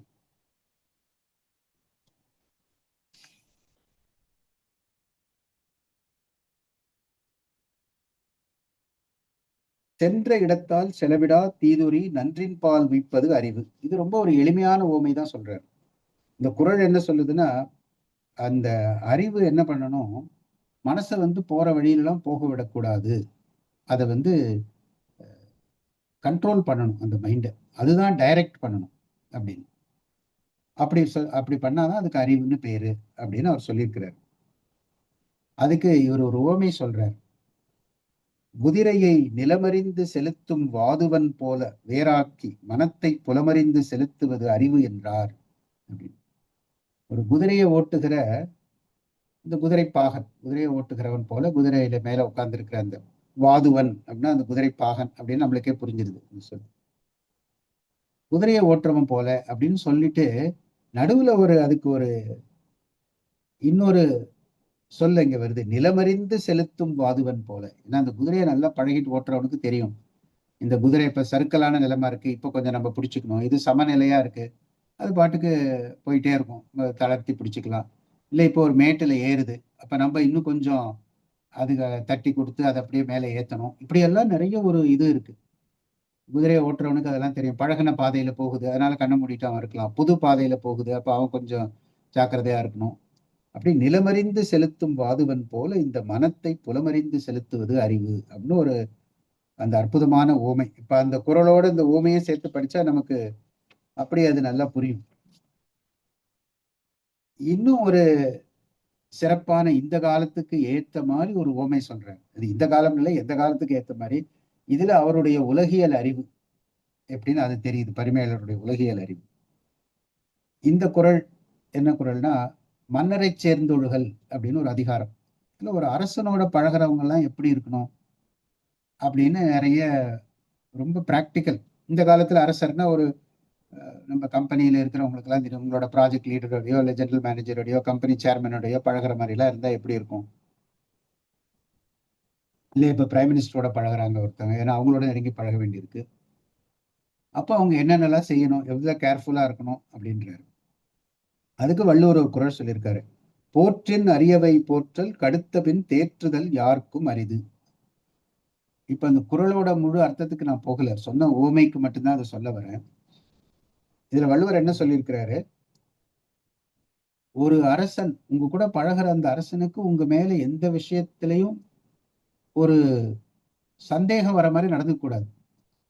அதாவது இந்த பொருளை இவன் கையாடிட்டா, இல்லை இவன் எனக்கு துரோகமா ஏதாவது பண்றான், அப்படியெல்லாம் ஒரு ஐயப்பாடு அவங்களுக்கு வராத மாதிரி நடந்துக்கணும். ஏன்னா அப்படி வந்துருச்சுன்னா ஒரு தடவை அந்த அரசன் அந்த தலைவன் சந்தேகப்பட்டுட்டான்னா அந்த தேற்றுதல் யாருக்கும் அரிது, அப்புறம் அவன் மனசை மாத்துறது ரொம்ப கஷ்டம் அப்படின்னு சொல்லியிருக்கிறார் வள்ளுவர். இது ரொம்ப ஒரு பிராக்டிக்கல் அட்வைஸ். அதுக்கு இவர் என்ன ஒரு உவமை கொடுக்கிறாரு, ஒருவாற்றால் தெளிவித்தாலும் கடன் கொண்டான் தோன்ற பொருள் தோன்றுமாறு போல கண்டுழியெல்லாம் அவை நினைக்கப்படுதலின் யாருக்கும் அரிதென்றார்.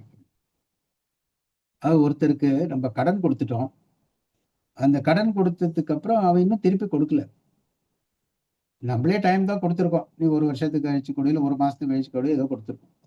ஆனா அவனை பார்த்தப்ப எல்லாம் நமக்கு என்ன ஞாபகம் வரணும், உடனே நம்ம கடன் கொடுத்த அந்த பொருள் தான் நமக்கு ஞாபகத்துக்கு வரும்.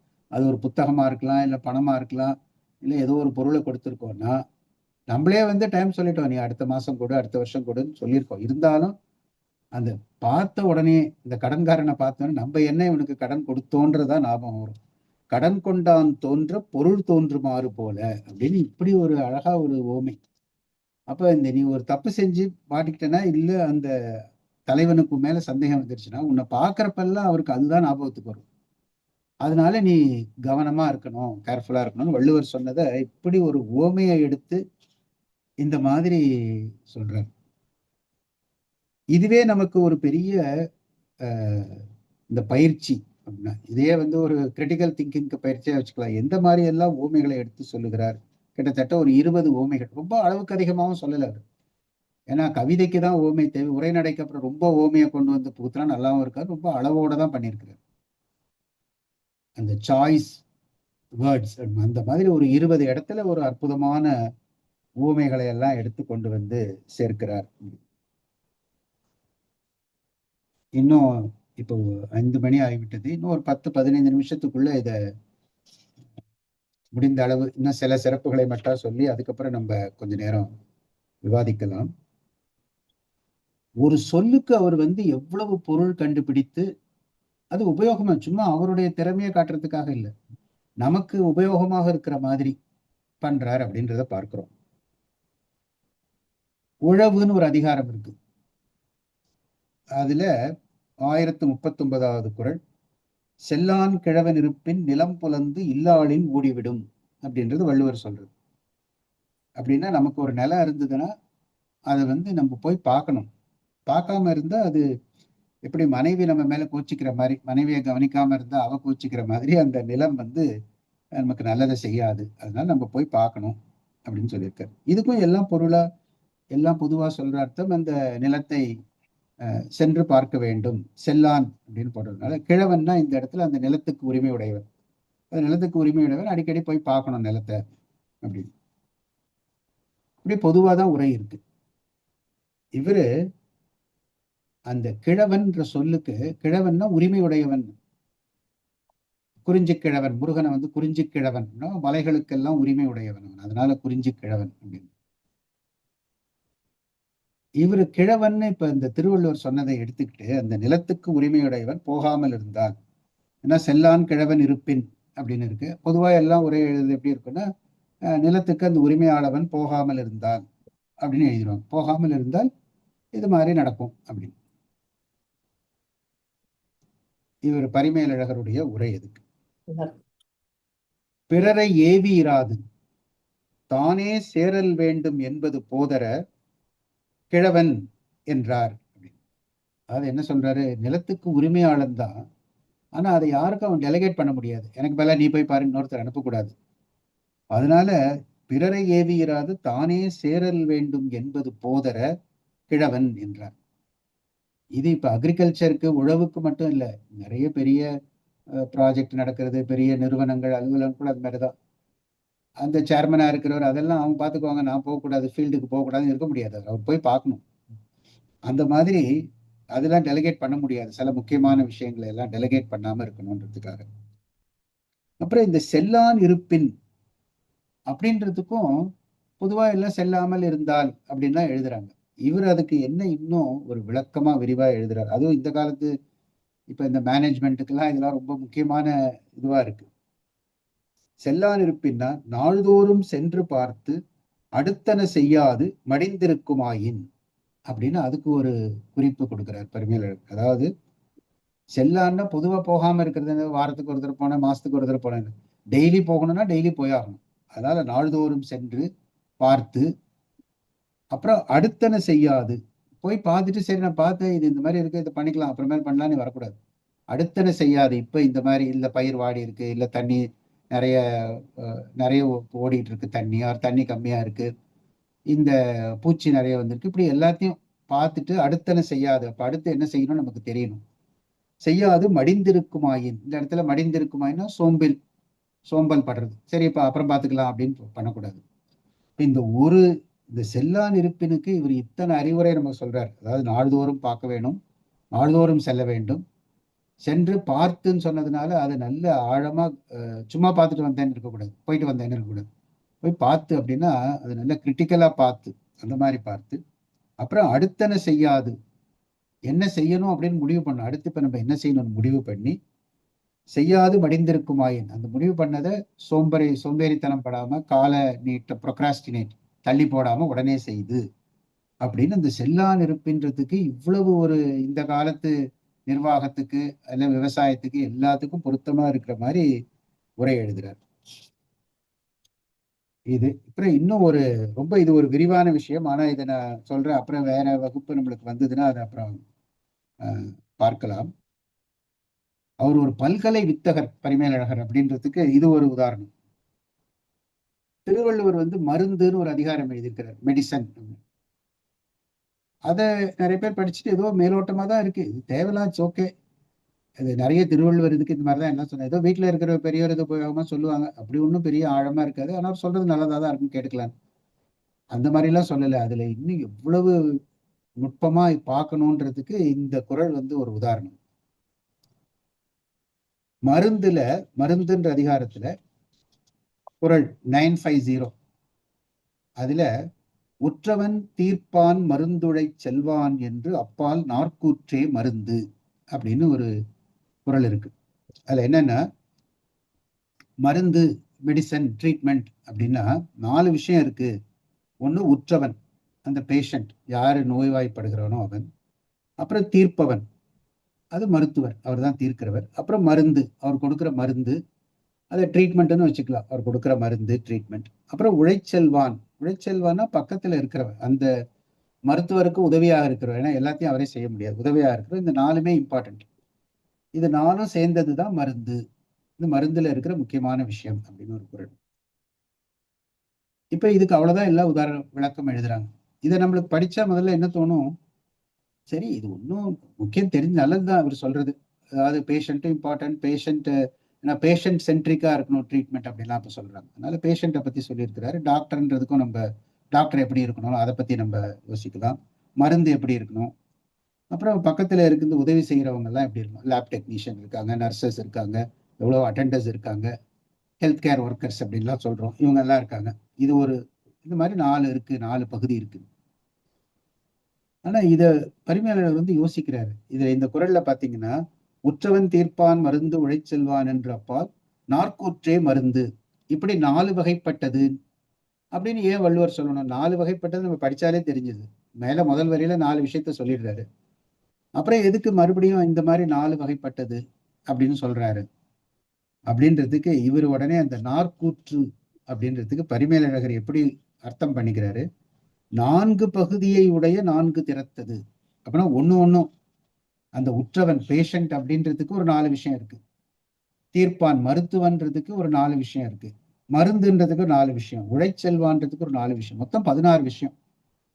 வள்ளுவர் இடம் இல்லாதனால சொல்லிட்டாரு, நீங்க அதை பத்தி யோசிச்சுக்கோங்கன்றதுனால. ஆனா நாற்கூற்றுன்னு சொல்லி வச்சுட்டு போயிருக்காரு. இல்லாட்டி வெறுமனே 4 விஷயத்த அவர் சொல்லியிருக்க மாட்டார், 4 அதோட சொல்லி முடிச்சிருப்பார். படிக்கிறவங்களுக்கு 4ன்னு தெரியும். ஆனா 4 × 4 16 விஷயம், ஒரு செக்லிஸ்ட் மாதிரி. அது பரிமேலழகர் ஒரு செக்லிஸ்ட் போட்டு கொடுத்துடுறாரு. இன்னைக்கு கூட ஒரு medical manual, hospital manual prepare பண்ணா இந்த 16 விஷயம் கவர் ஆயிருக்கா அப்படின்னு நம்ம பார்க்கணுன்ற அளவுக்கு. எக்ஸாம்பிள் சொல்றேன். இப்ப உற்றவன் வகை 4, பேஷண்ட்னா 4 விஷயத்தை நம்ம கவனிக்கணும். ஒண்ணு பொருள் உடைமை, 2வது மருத்துவன் வழி நிற்றல், 3வது நோய் நிலை உணர்த்தல் வன்மை, 4 மருந்து துன்பம் பொறுத்தல். ஒரு பேஷண்ட்டை இப்படி எல்லாம் பார்க்கணும். அவனுக்கு என்ன பொருள் இருக்கு, ரொம்ப ஏழையா இருக்கிறவனுக்கு திடீர்னு இந்த சர்ஜரி நீ போய் பண்ணு சொன்னா அவன் பண்ணவும் முடியாது அவனால. அவங்களுக்கு பொருள் உடைமைக்கு ஏற்ற ட்ரீட்மெண்ட். மருத்துவன் வழி நிற்றல், சில பேஷண்ட் மருத்துவர் சொல்றதை அப்படியே கேட்பாங்க, சில பேர் கேட்க மாட்டாங்க.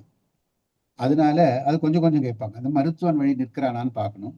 நோய் நிலை உணர்த்தல் வன்மை, தனக்கு என்ன நோய் என்ன சிம்டம்ஸ்ன்னு சரியா கூட சொல்ல முடியாம இருப்பாங்க சில பேஷண்ட்ஸ், சொல்ல தெரியாது. அப்ப அது ஒரு விஷயம், 3வது விஷயம். 4வது மருந்து துன்பம் பொறுத்தல், எந்த ட்ரீட்மெண்ட்டும் பொறுத்துக்குவான். சில பேருக்கு ஊசி போட்டாலே பொறுத்துக்க முடியாது. இப்ப எந்த ட்ரீட்மெண்ட் இவன் பொறுத்துக்குவான்னு பார்க்கணும் அப்படின்னு. அதே மாதிரி மருந்தின் வகை 4, பல பிணிகட்கும் ஏற்றல், சுவை வீரியம் விளைவாற்றல்களால் மேம்படுதல், எளிதின் எய்தப்படுதல், பகுதியோடு பொருந்துதல், அப்படின்னு எல்லா விஷயத்தையும் எனக்கு ஒண்ணு விவரமா சொல்றதுக்கு நேரம் இல்லை. இந்த சைடு எஃபெக்ட்ஸ் இல்லாம பார்க்கணும், அலர்ஜியா இருக்கணும், இதெல்லாம் அலர்ஜி வராம பார்த்துக்கணும். இயற்றுவான் வகை 4, இந்த கூட இருந்து இந்த அட்மினிஸ்டர் பண்றாங்கல்ல அவங்களுடைய வகை 4 அப்படின்னு அதுக்கு ஒரு 4 விஷயம் 16 விஷயத்த சொல்லி ஒரு செக்லிஸ்ட் போட்டு கொடுத்துருக்காரு. இதனாலதான் வள்ளுவர் நாற்குற்றே மருந்துன்னு சொன்னாரு அப்படின்னு. இப்படி அதனாலதான் அவரை பலகலை வித்தகர்ன்றாங்க. அது எந்த விஷயத்து ஆன்மீக விஷயம், அப்புறம் இந்த சைக்கலாஜிக்கல் ஆஸ்பெக்ட்ஸ், உளவியல், இந்த அரசியல் விஷயம் சம்பந்தமா சொல்றப்ப அதை பத்தி அதெல்லாம் அவருடைய. ஆனா எதையும் வலிந்து திணிந்துலாம் சொல்ல மாட்டார். அந்த குரலுக்கு தேவையா இருந்தாதான் சொல்லுவார். அதுவும் அவருக்கு ஒரு இப்ப நம்முடைய அறிவை காட்டிக்கொள்ள வேண்டும்னு சில பேர் நிறைய பேசுவாங்களா, அந்த மாதிரி கிடையாது அவர். அவ்வளவு திருக்குறள் எப்படி அந்த கருத்தாழம் அது இருக்கோ, குறைந்த சொற்கள் ஆனா கருத்தாழம், அந்த மாதிரி பரிமேலழகர் உரையும் அப்படிதான் இருக்கும். இன்னும் ஒரு 2 உதாரணம் சொல்லி இன்னைக்கு இந்த இன்றைய சிந்தனை நிறைவு செய்கிறேன். அப்புறம் விவாதம் இருந்தா நம்ம ஒரு 10 நிமிஷம் அதை பத்தி பேசலாம். குறளுடைய தொடர்களுக்கெல்லாம் இந்த முழு குறளுக்கு அவர் எப்படி அர்த்தம் சொல்றாருன்னு பார்க்கிறோம். சில ஒரு தொடர் திருவள்ளுவர் உபயோகப்படுத்துற இந்த முழு திருக்குறள்ல ஒரு சின்ன தொடர், அதுக்கு மட்டும் அவர் அப்படி நம்ம சிந்திக்க வைக்கிறார். தீயவை தீய பயத்தலான் தீயவை தீயினும் அஞ்சப்படும் அப்படின்னு ஒரு குறள். 202வது குறள் தீவினை அச்சம் அப்படின்ற அதிகாரம், 21வது அதிகாரத்துல இதுதான் அந்த குறள். இதுலயும் நேரடியா பார்த்தீங்கன்னா அந்த பொருள் ரொம்ப எளிமையா தான் இருக்கு. கெட்ட விஷயங்கள் கெட்டதை தான் கொடுக்கும், தீயவை தீய பயத்தலான். அதனால அந்த கெட்ட விஷயங்களை நீ நெருப்பு மாதிரி அதுக்கு நீ பயப்படணும் அப்படின்னு. இதை அப்படியேதான் உரை எழுதிக்கிட்டே போறாங்க எல்லாரும். தீய விஷயங்கள் தீயவற்றை கொடுத்தலால் அந்த தீய விஷயங்களை நீ தீ போல அதுக்கு பார்த்து பயப்பட வேண்டும். ஒருத்தர் பயப்பட வேண்டும் எழுதினா ஒருத்தர் அஞ்ச வேண்டும் எழுதுவாரு. இந்த மாதிரி மாத்தி மாத்தி அப்படியே எழுதிடுவாங்க, அவ்வளவுதான். இங்கே இவரு என்ன யோசிக்கிறார் பரிமேலழகர், தீயினும் அஞ்சப்படும் ஏன் சொல்றாரு? நெருப்பை விட நீ இதுக்கு பயப்படணும்னு ஏன் சொல்றாரு அப்படின்னு அதை யோசிச்சு அதுக்கு உரை எழுதுறாரு. பிரிதொரு காலத்தும் பிரிதொரு தேயத்தும் பிரிதோர் உடம்பினும் சென்று சுடுதல் தீக்கு இன்மையின் தீயினும் அஞ்சப்படுவதாயிற்று அப்படின்ற. அதாவது நெருப்பு இருந்ததுன்னா அது இருந்த இடத்துல இப்போ அதுக்கு பக்கத்துல நான் போனேன்னா என்ன சுடும், அவ்வளவுதான். ஆனா இந்த தீய செயல் இருக்கே, அது பெரிதொரு காலத்தும், நான் இன்னைக்கு செஞ்ச 10 வருஷத்துக்கு முன்னாடி ஒரு தீய செயல் செஞ்சேன்னா அது இப்ப என்ன துன்புறுத்தும். நான் கேட்க முடியாது, 10 வருஷத்துக்கு முன்னாடி தான் நான் செஞ்சேன், அது ஏன் எனக்கு இப்ப தண்டனை கிடைக்குது, கடவுளை கேட்க முடியாது. 10 வருஷத்துக்கு முன்னாடி செஞ்சாலும் சரி, அதுக்கு அது அது பலன் கொடுக்க வேண்டிய நேரம் இப்பதான், அதனால உன்னை இப்ப துன்புறுத்துங்க. அதே மாதிரி பிரிதொரு தேயத்தும்னா பிரிதொரு இடத்துல, நான் எங்கேயோ ஒரு தப்பு செஞ்சேன், அப்புறம் அந்த ஊரை விட்டு நான் எங்கேயோ வந்துட்டேன், வேற ஒரு ஊர்ல இருக்கேன். ஆனா அது நெருப்பு அந்த மாதிரி வராது, உங்களோட தீய செயல் அந்த மாதிரி வரும் அப்படின்ற. ஆனா இதையெல்லாம் தாண்டி பிரிதோர் உடம்பினும் சென்று, நான் இந்த உடம்பை விட்டுட்டே இன்னொரு உடம்புக்கு போயிட்டு அடுத்த பிறவில்லை, ஆனாலும் அந்த தீய செயல் விடாம எனக்கு அந்த பலனை தருகிறது. அதனால இதெல்லாம் நெருப்பால செய்ய முடியாது. அதனால தீக்கு இன்மையின் தீயினும் அஞ்சப்படுவதாயிற்றுன்னு இப்படி இதை நம்ம படிச்சோம்னா அவன் மனசுல அப்ப அந்த தீவினை பற்றின பயம், ஏன்னா இந்த அதிகாரத்து பொருளே தீவினை அச்சம், தீவினைக்கு பயப்படணும். இப்ப மேலோட்டமா படிச்சா அந்த பயம் வராது. அந்த நெருப்பை விட நீ அதுக்கு பயப்படணும்னு சொன்னா, ஏன் நீ பயப்படணுன்றதுக்கு அந்த உரை எழுதுறாரு. இன்னும் கடைசியா ஒண்ணு இந்த இதோட நான் படிக்கிறேன். அவர் எப்படி அவர் உரையை படிக்காம நம்ம விட்டுட்டோம்னா நிறைய விஷயத்த நம்ம மிஸ் பண்ணுவோம் அப்படின்றதுக்கு இது ஒரு உதாரணம். இப்ப பொதுவா நம்ம எல்லாம் சொல்றது அறிவுடைமையில ஒரு குறள் இருக்கு, அது எல்லாம் அடிக்கடி மேற்கோள் காட்டுற குறள். யார் என்ன சொன்னாலும் அது அவங்க சொன்னதுல என்ன உண்மைன்னு அதை நம்ம பார்த்துக்கணும்பா அப்படின்னு நம்ம சொல்லுவோம். எப்பொருள் யார் யார் வாய் கேட்பினும் அப்பொருள் மெய்ப்பொருள் காண்பது அறிவு. இதுக்கு மேலோட்டமா இப்படிதான் எல்லாம் உரை சொல்றாங்க. ரொம்ப நாளைக்கு நானும் அப்படிதான் புரிஞ்சுட்டு இருந்தேன். இந்த எப்பொருள் யார் யார் வாய் கேட்பினும் அப்பொருள் மெய்ப்பொருள் காண்பது அறிவு. எந்த பொருளை நீ யார்கிட்ட கேட்டாலும் அவங்க சொல்றதுல அதோட உண்மையான பொருள் என்ன தெரிஞ்சுக்கோ அப்படின்னு சொன்னதுக்கு இவர் எப்படி எழுதுறாரு உரை. குணங்கள் 3 மாறி மாறி வருதல். சார் நம்ம செல்வநாயகம் சார் கண்டினியூ பண்ணலாமா?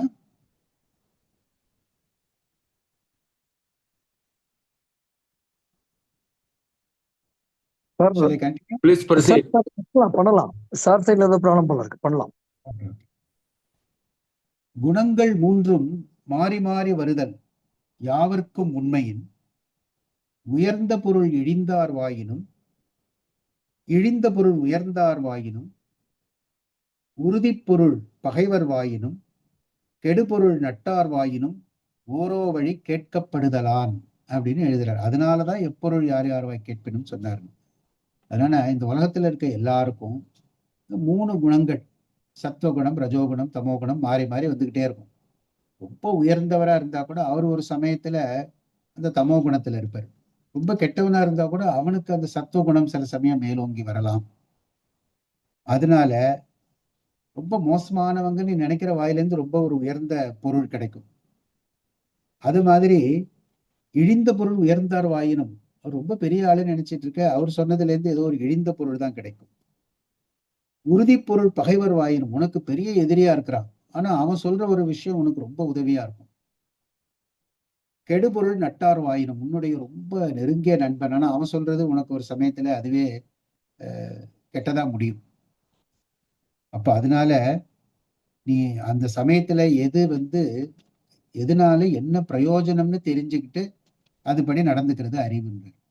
மற்றவங்க எல்லாம் மெய்ப்பொருள்ல அதுல இருக்க உண்மையான பொருள் என்ன, இவர் அந்த மாதிரி மெய்ப்பொருள்னா என்ன சொல்றாரு, அப்பொருளின் மெய்யாய பயனை காண வல்லது அறிவு.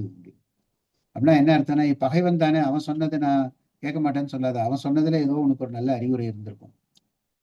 நண்பன் சொல்றது எல்லாத்தையும் கேட்காத, அவன் சொல்றதுல, ஏன்னா அவன் எந்த சமயத்துல எப்படி இருந்தான், என்ன மூடுன்னு கூட சொல்றல, எந்த குணம் நீ மூடுன்னு கூட வச்சுக்கலாம் இந்த காலத்துல, அதுல சொன்னது உனக்கு ஏதாவது கெடுதி பொருளா இருக்கும். அப்படி அதனால எது உண்மையான பயன் உனக்கு பார்த்துக்கோ அப்படின்ற. இங்கேயும் நம்மள எல்லாரும் இக்னோர் பண்ற ஒரு வேர்டு, இதுக்கு பொதுவா சொல்றாங்களா, இந்த வாயின்ற சொல்ல விட்டுடுறாங்க. இதுல எப்பொருள் யார் யார் வாய் கேட்பினும், வள்ளுவர் பொதுவா சொல்லியிருக்கலாமே, எப்பொருள் யார் யாரிடம் கேட்பினும்னு சொல்லியிருக்கலாம். எதுக்கு யார் யார் வாய் கேட்பினும், வாய் அவங்க வாய் தானே பேச போகுது, அது எதுக்கு அவங்க வாயிலிருந்து கேட்டாலும் அப்படின்றதுக்கு, வாய் என்பது அவர் அப்பொருளின் கண் பயிலாமை உணர நின்றது. அதாவது அவங்க அந்த மாதிரி சொல்லுவாங்கன்னு நீ எக்ஸ்பெக்ட் பண்ணிருக்க மாட்டேன், அன்எக்ஸ்பெக்டடா உனக்கு ஒரு நல்ல அட்வைஸ் கிடைக்கலாம், அன்எக்ஸ்பெக்டடா உனக்கு ஒரு கெட்ட செய்தியே கிடைக்கலாம் நல்லவங்க கிட்ட இருந்து. அதனாலதான் இந்த அன்எக்ஸ்பெக்டட்ன்றதுக்காக தான் இந்த வாய் கேட்பினும், அந்த வாயிலிருந்து எதிர்பார்த்திருக்க முடியாது, ஆனா அந்த மாதிரி வருகிறது. அப்போ அந்த மாதிரி மெய்ப்பொருள் காண்பது அறிவு அப்படின்னு இப்படி ஒரு விளக்கம் நமக்கு கொடுக்கிறார்.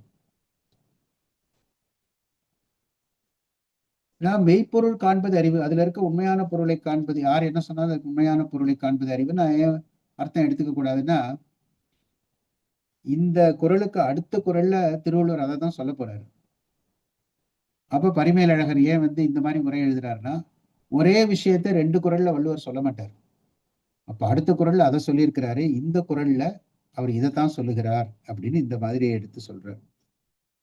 இப்படி நம்மளுக்கு நான் சொன்னது இது ஒரு சாம்பிள் மாதிரி தான். எத்தனையோ 1330 குறளுக்கும் அவர் இந்த மாதிரி அவருடைய அப்ரோச், அந்த அதிகாரத்தினுடைய பொருள் என்னன்னு சொல்றது. இந்த அதிகாரத்துல 10 குறள் இருக்குன்னா ஏன் 10 குறள் சொன்னார் வள்ளுவர்ன்றதை யாருமே அதை யோசிக்கிறதே இல்லை. எல்லாம் பொதுவாக அவங்க பாட்டு எழுதிடுறாங்க. அன்புடைமைக்கு ஏன் 10 பாயிண்ட், இன்னொரு குறள் விருந்தோம்பல் அதுக்கு ஒரு 10 பாயிண்ட், அப்படி அந்த மாதிரி எழுதல அவர் வள்ளுவர். எப்படி நம்மலாம் பவர் பாயிண்ட் ஸ்லைடு போட்டா 10 புல்லட் பாயிண்ட் இருக்கணும், 5 புல்லட் பாயிண்ட் கணக்கு வச்சுட்டு எழுதணும், அவர் அந்த மாதிரி சொல்லல. இந்த 10 பாட்டு இருந்தாலும் இதுல சொன்னது 3 கருத்து தான், இன்னொரு அதிகாரத்துல 10 இது இருக்கும், ஆனா இதுல சொல்லப்படுவது 8 கருத்து அப்படின்னு இந்த திருக்குறள்ல இருக்க எல்லா அதிகாரத்துக்கும் அந்த மாதிரி கிளாசிஃபை பண்றாரு. அந்த குறள் எல்லாம் அந்த 10 குறளையும் எடுத்துக்கிட்டு கிளாசிபிகேஷன் பண்ணி, இந்த 10 குறளா இருந்தாலும் இதுல அவர் சொன்னது 4 விஷயம் தான், இது 10 குறளா இருந்தா இது 5 விஷயம் அப்படின்னு நமக்கு அதையும் கிளாசிஃபை பண்ணி காமிக்கிறார். இப்படி பரிமேலருடைய சிறப்பை சொல்லிட்டே போகலாம். ஆனா இந்த நுட்பங்களை எல்லாம் நம்ம படிச்சா அது நமக்கும் நம்ம சமுதாயத்துக்கெல்லாம் ரொம்ப நிச்சயமா அது ஒரு பெரிய நன்மையாக இருக்கும். பெரிய பேர் உபகாரத்தை அவர் செய்திருக்கிறார்.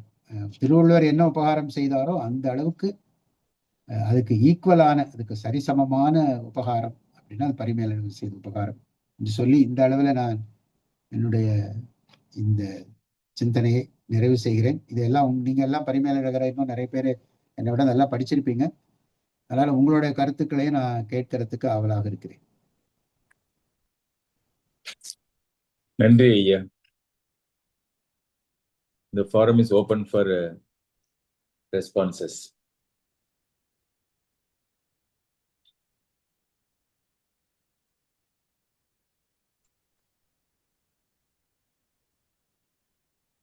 வணக்கம் சார். வணக்கம் வணக்கம். வணக்கம். நான் சிஎஸ் ராஜு பேசுறது. சீனிவாசன் சார், ரொம்ப அழகா சொன்னீங்க. எனக்கு நீங்க முதல்ல சொன்ன அந்த செயற்கரை செய்வார் பெரியார், சிறியார் செயற்கரை செய்கலாதார், அது எல்லாரும் மேலோட்டமா எல்லாரும் இதே அர்த்தம் தான் ஞாபகம் வச்சிருக்காங்க, எல்லாம் இதே அர்த்தம் தான் சொல்றாங்க. இருந்தாலும் அந்த அரிய சொல் எது எது அப்படின்னு சொல்லிட்டு பரிமையாளர்கள் இருந்து அது எனக்கு ரொம்ப பிடிச்சிருந்தது. அடுத்தது அந்த தீவினை அச்சத்துல அது தீயினும் அஞ்சப்படும்ன்றதுக்கு அவ்வளவு அழகான ஒரு எக்ஸ்பிளனேஷன் கொடுத்திருக்காரு. அப்புறம் கடைசியா நீங்க சொன்னது எப்பொருள் யார் யார் வாய் கேட்பினும் அதுக்கும் எப்பேற்பட்டது என்னென்ன உரைகள் யார் சொல்லுவாங்க அப்படின்றதுக்கு ரொம்ப அழகா சொல்லியிருக்கார் பரிமேலழகர். இது எல்லாத்தையும் ரொம்ப அழகா சொன்னீங்க. ரொம்ப நன்றி. Thank you sir. தேங்க்யூ.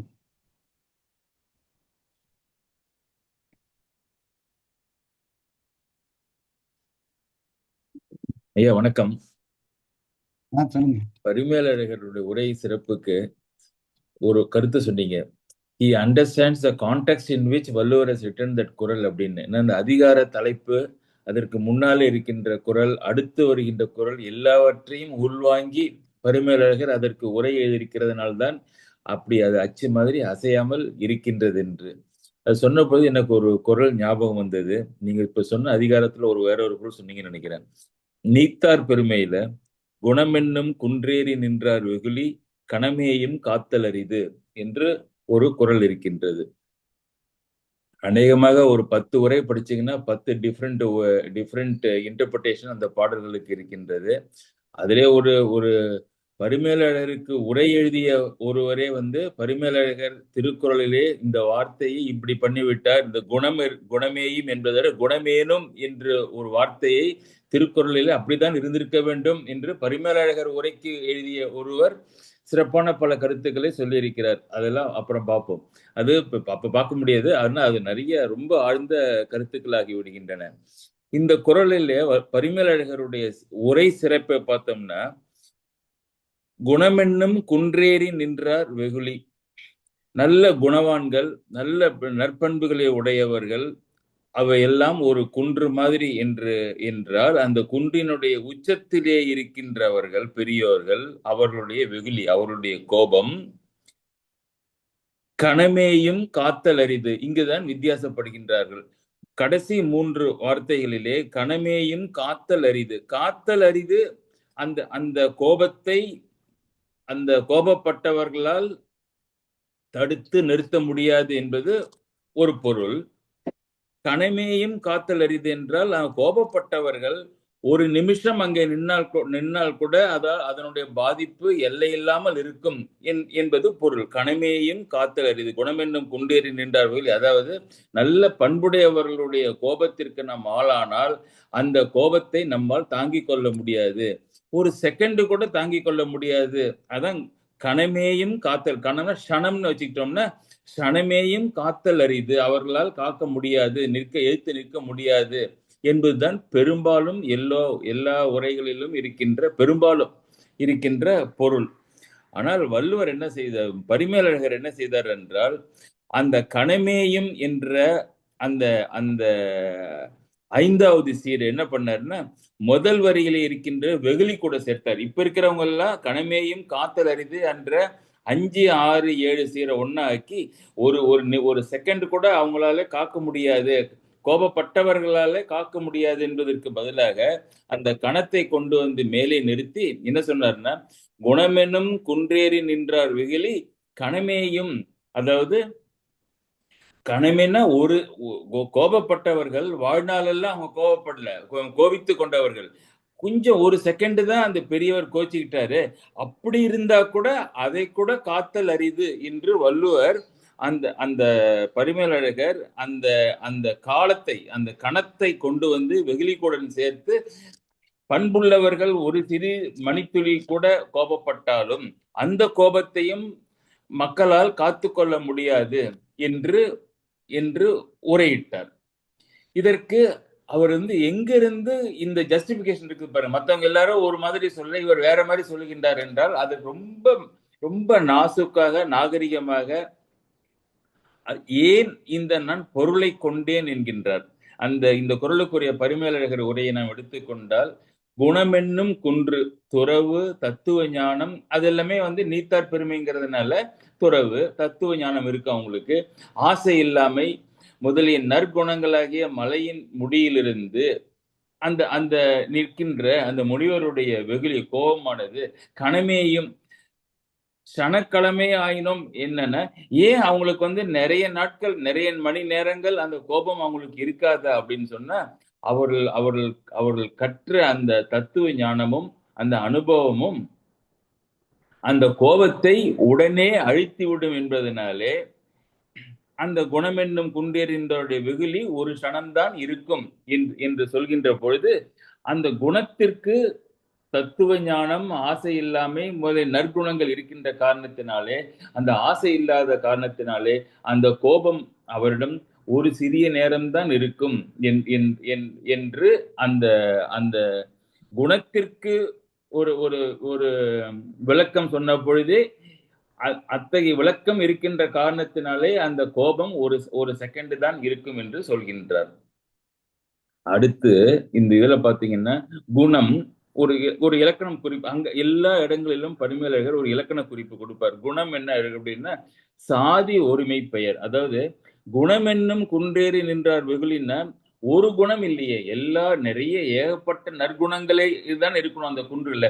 குணங்கள் என்னும் எல்லாம் சிறந்த குணங்கள் என்று சொல்லப்படுகின்ற இவரே என்ன சொல்றாரு, துறவு, தத்துவ ஞானம், ஆசை இல்லாம முதலில் நற்குணங்கள்னு சொல்றப்ப குணம்னு ஒரு வார்த்தை தானே வள்ளுவர் போட்டிருக்கிறாரு. பரிமேலழகர் எங்கேருந்து இத்தனை குணங்களை கொண்டு வந்து போட்டு அங்க ப்ளூரல் ஆக்குனாரு அப்படின்னா அது சாதி ஒருமை. குணம்னு ஒன்னு சொன்னீங்கன்னா ஒருமையில சொன்னாலும் அந்த அந்த அந்த வார்த்தைக்குரிய ஜாதியில எத்தனை குணங்கள் இருக்கின்றனவோ எல்லாமே சேர்த்து கொண்டு நான் பொருள் கொண்டு இருக்கின்றேன் என்று அதுக்கு எக்ஸ்பிளேஷன் கொடுக்குறாரு. சாதினா சும்மா படிக்கிறவங்க பார்த்துக்கிட்டு இல்லையே ஒரு குணம் தானே சொல்லி இருக்கின்றார், ஒரு துறவு, தத்துவ ஞானம், ஆசை எல்லாமே முதலிய நற்குணங்கள்ங்கிறாரு அப்படின்னா இல்ல, அது சாதி ஒருமை பெயராக நான் எடுத்துக்கொண்டேன், சாதி ஒருமை பெயராக நான் எடுத்துக்கொண்டேன் என்று சொல்கின்றார். இப்படி நுணுக்கமாக பார்த்தால் அவர் இந்த பரிமேலழகருடைய உரை ஏன் இந்த உரை கொண்டார் என்பதற்கு ரொம்ப பெரிய நம்ம தனிப்பட்ட முறையில சிந்திக்க வேண்டாம். அவருடைய வார்த்தைகளையே நாம் வந்து படிச்சோம்னா சிறப்பாக நமக்கு இன்னும் நன்றாக பொருள் கொடுக்கின்ற மாதிரி அந்த வார்த்தைகளை அவர் பயன்படுத்தி இருப்பது அந்த பரிமேலழகர் உரையினுடைய சிறப்பு என்று சொல்லி மற்றவர்களுக்கு நேரத்தை ஒதுக்கி உங்களுடைய கருத்துக்களை சொல்லவும் என்று கேட்டுக்கொள்கின்றேன். ஐயா அவர்கள் எப்பொழுதாவது நம்மிடம் வந்து உரையாற்றுவார்கள். அவருடைய மூளையெல்லாம் நீங்கள் பித்து எடுத்துக் கொள்ளுங்கள் என்று சொல்கிறேன்.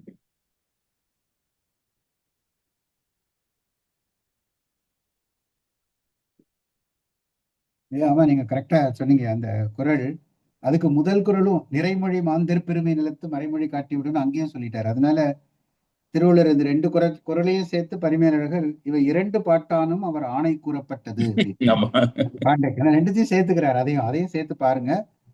அப்ப அவங்களோட பெருமையை சொல்றதுக்காக தான் வந்ததே தவிர கேட்கிறவங்களால அது அந்த கோவப்பட்டா மற்றவங்களால தாங்கிக்க முடியாதுன்னு சும்மா ஜென்ரலா சொல்றதுக்காக அவர் சொல்லல.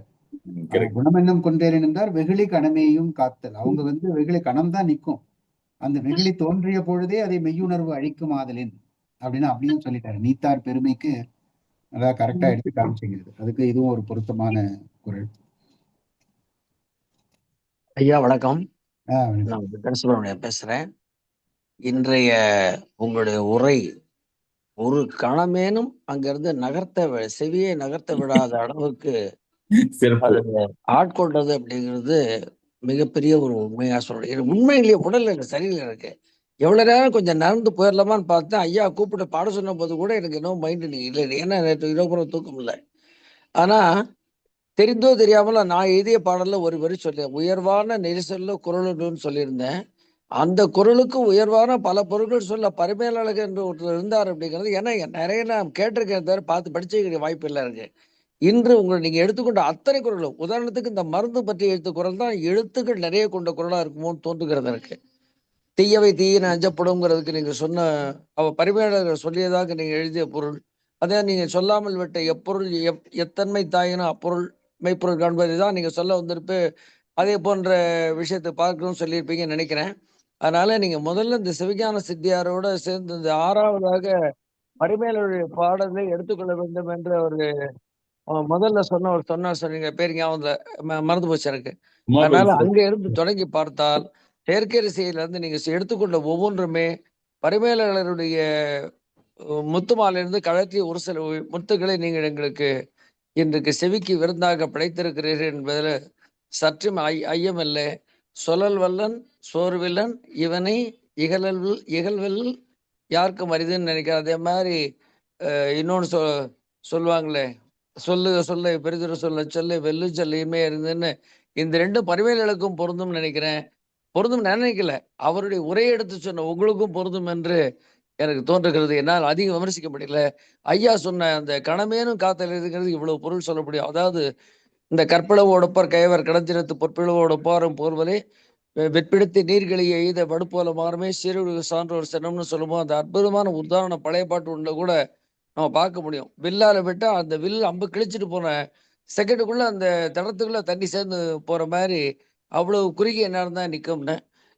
சிறப்பாக ஒரு சொல்ல வேண்டும் என்றால் ஔவையார் அதிகமானுக்கு சொன்னதான் சொல்லணும்னு நினைக்கிறேன். உங்களுடைய விமர்சனமாக ஒரு வரி சொல்லி முடிச்சுக்கிறேன். ஒரு நாளைக்கு 8 தேர் செய்யக்கூடிய தச்சன் 8 நாள் முயன்று ஒரு தேர் செய்தால் எவ்வளவு வலுவாக இருக்குமோ அவ்வளவு வலுவாக இருக்கும் அதியமானுடைய படை என்று இவருக்கு தொண்டைமானுக்கு அதியமானை பற்றி ஔவையார் சொல்வார்கள். அந்த மாதிரி நீங்கள் கொஞ்சம்தான் எடுத்து சொல்லியிருக்கேன், சில குறள்கள் தான் சொன்னேன், நான் சில இடங்கள் தான் படித்தேன். நீங்க சொன்னாலும் அது எவ்வளவு நீங்க படிச்சிருக்கீங்க அப்படிங்கிறதுக்கு அது இந்த உரை ஒரு உரைகல்லாக இருக்கும் என்று நினைக்கிறேன்.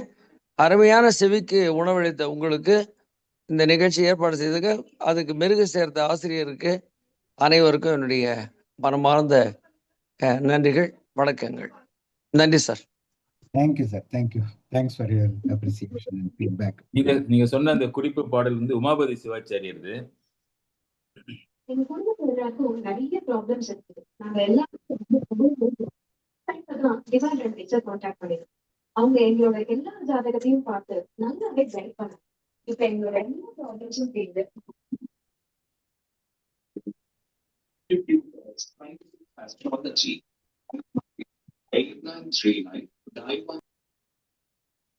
நன்றி.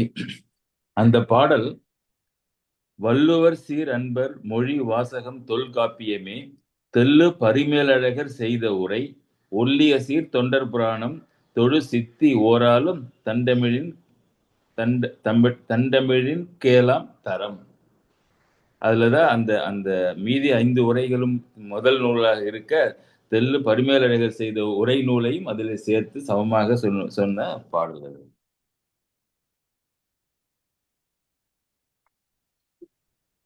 ஐயா ரொம்ப நன்றி. நன்றி.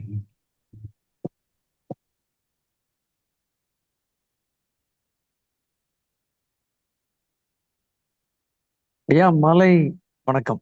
வணக்கம் ஐயா. ஒரு உரைஞரின் வெற்றி அல்லது அவரது உரையின் வெற்றி என்ன அப்படின்னாக்க, நம்மளை அந்த சிந்தனைக்கு ஏற்ப நம்மளுடைய சிந்தனையை தூண்டி விட செய்யக்கூடிய ஒரு செயல். அண்ணா நிறைய சொன்னாரு, நீங்க அற்புதமா சொன்னீங்க. நான் இறுதியா இன்னைக்கு ஒரு பெரிய டேக்அவே அப்படின்னு நான் எடுத்துக்கிறது, ஜென்ரலா பெரிய அளவுல யாரும் இத கடைபிடிக்காம இருந்து பின்னால வருந்தக்கூடிய ஒரே ஒரு குறளை மட்டும் நான் இன்னைக்கு எடுத்துக்கிறேன். எப்பொருள் யார் யார் வாய் கேட்பினும் அப்பொருள் மெய்ப்பொருள் காண்பது அறிவு அப்படிங்கிறதுக்கு 4 விதமான டைமென்ஷன்ஸ் கொடுத்தாரு. அதுல முக்கியமா நான் இதை இன்னைக்கு எடுத்துக்கிட்ட விதம், பகைவராகவே இருந்தாலும் கூட அவற்ற இருந்தும் கூட சில நல்ல விஷயங்கள் வரும், அதை நம்ம எடுத்துக்கணும் அப்படின்னு சொன்ன அந்த ஒரு விஷயம் என்னுடைய வழக்கம் போல என்னுடைய சிந்தனை இன்றைக்கு மகாபாரதத்தை நோக்கித்தான் போனது. அந்த குறள் அவர் சொல்லும் பொழுது சல்லியன் பல நேரத்துல கர்ணனை அப்படியே போட்டு பாடா படுத்தி அவருடைய நிலையை கொலையை செய்திருந்த பொழுதும் கூட கடைசி நேரத்துல ஒரு வார்த்தை சொல்றாரு, நீ இந்த அம்பை நீ தலைக்கு வைக்காத, நெஞ்சுக்கு மார்புக்கு குறிவை அப்படிங்கிறாரு. அந்த நேரத்துல கர்ணன் இதுவரை இப்படி சொன்ன சல்லியனுடைய அந்த ஒரு வார்த்தையை மதிச்சு ஒருவேளை கீழே அம்பை விட்டு இருந்தால் ஒருவேளை அர்ஜுனன் கொல்லப்பட்டிருக்கலாம். அவர் அது செய்யல. செய்யாம போனதுக்கு கர்ணனுடைய மமதை, அகங்காரம், மமகாரம் அதெல்லாம் காரணமா இருந்தாலும் கூட பகைவன் அப்படிங்கிற ஒரு எண்ணத்துல சல்லியனை பார்த்ததனால் கர்ணனை மட்டும் விட்டான் அப்படிங்கிறத நான் இன்னைக்கு ஒரு சின்ன தொடர்பா பாக்குறேன். அதே மாதிரி இன்றைய டேக்கவேல நான் பார்க்கக்கூடிய ஒரு விஷயங்கள் இன்றிலிருந்து எப்படி இருக்கும் அப்படின்னாக்க, யார் சொன்னாலும் எந்த சூழ்நிலையில சொன்னாங்க, அதனுடைய பொருள் என்ன அப்படிங்கிறத பார்த்துட்டு let us try to apply it in our life அப்படிங்கிறது ஒரு மிகப்பெரிய டேக்அவேயா நான் எடுத்துக்கிறேன் ஐயா. இது என்னுடைய அவர் சொன்ன ஒரு குரலுக்கு என் மனதில் தோன்றிய சில விஷயங்களை நான் பகிர்ந்துக்கிட்டேன். ரொம்ப நாளுக்கு அப்புறம் ஐயாவோட குரல் கேட்கக்கூடிய ஒரு வாய்ப்பு. அற்புதமான உரை. நன்றி ஐயா.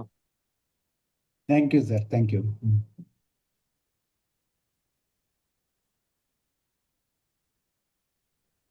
ஹலோ, வணக்கம் சார். வணக்கம் வணக்கம், சொல்லுங்க. நான் டிரைவிங்ல இருக்கேன், ஃபுல்லா கேட்டேன். ரொம்ப ரொம்ப சரி சரி, அருமை. வாய்ப்புக்கு ரொம்ப நன்றி. நன்றி சார், நன்றி நன்றி. அருமையான ஒரு சார். நன்றி.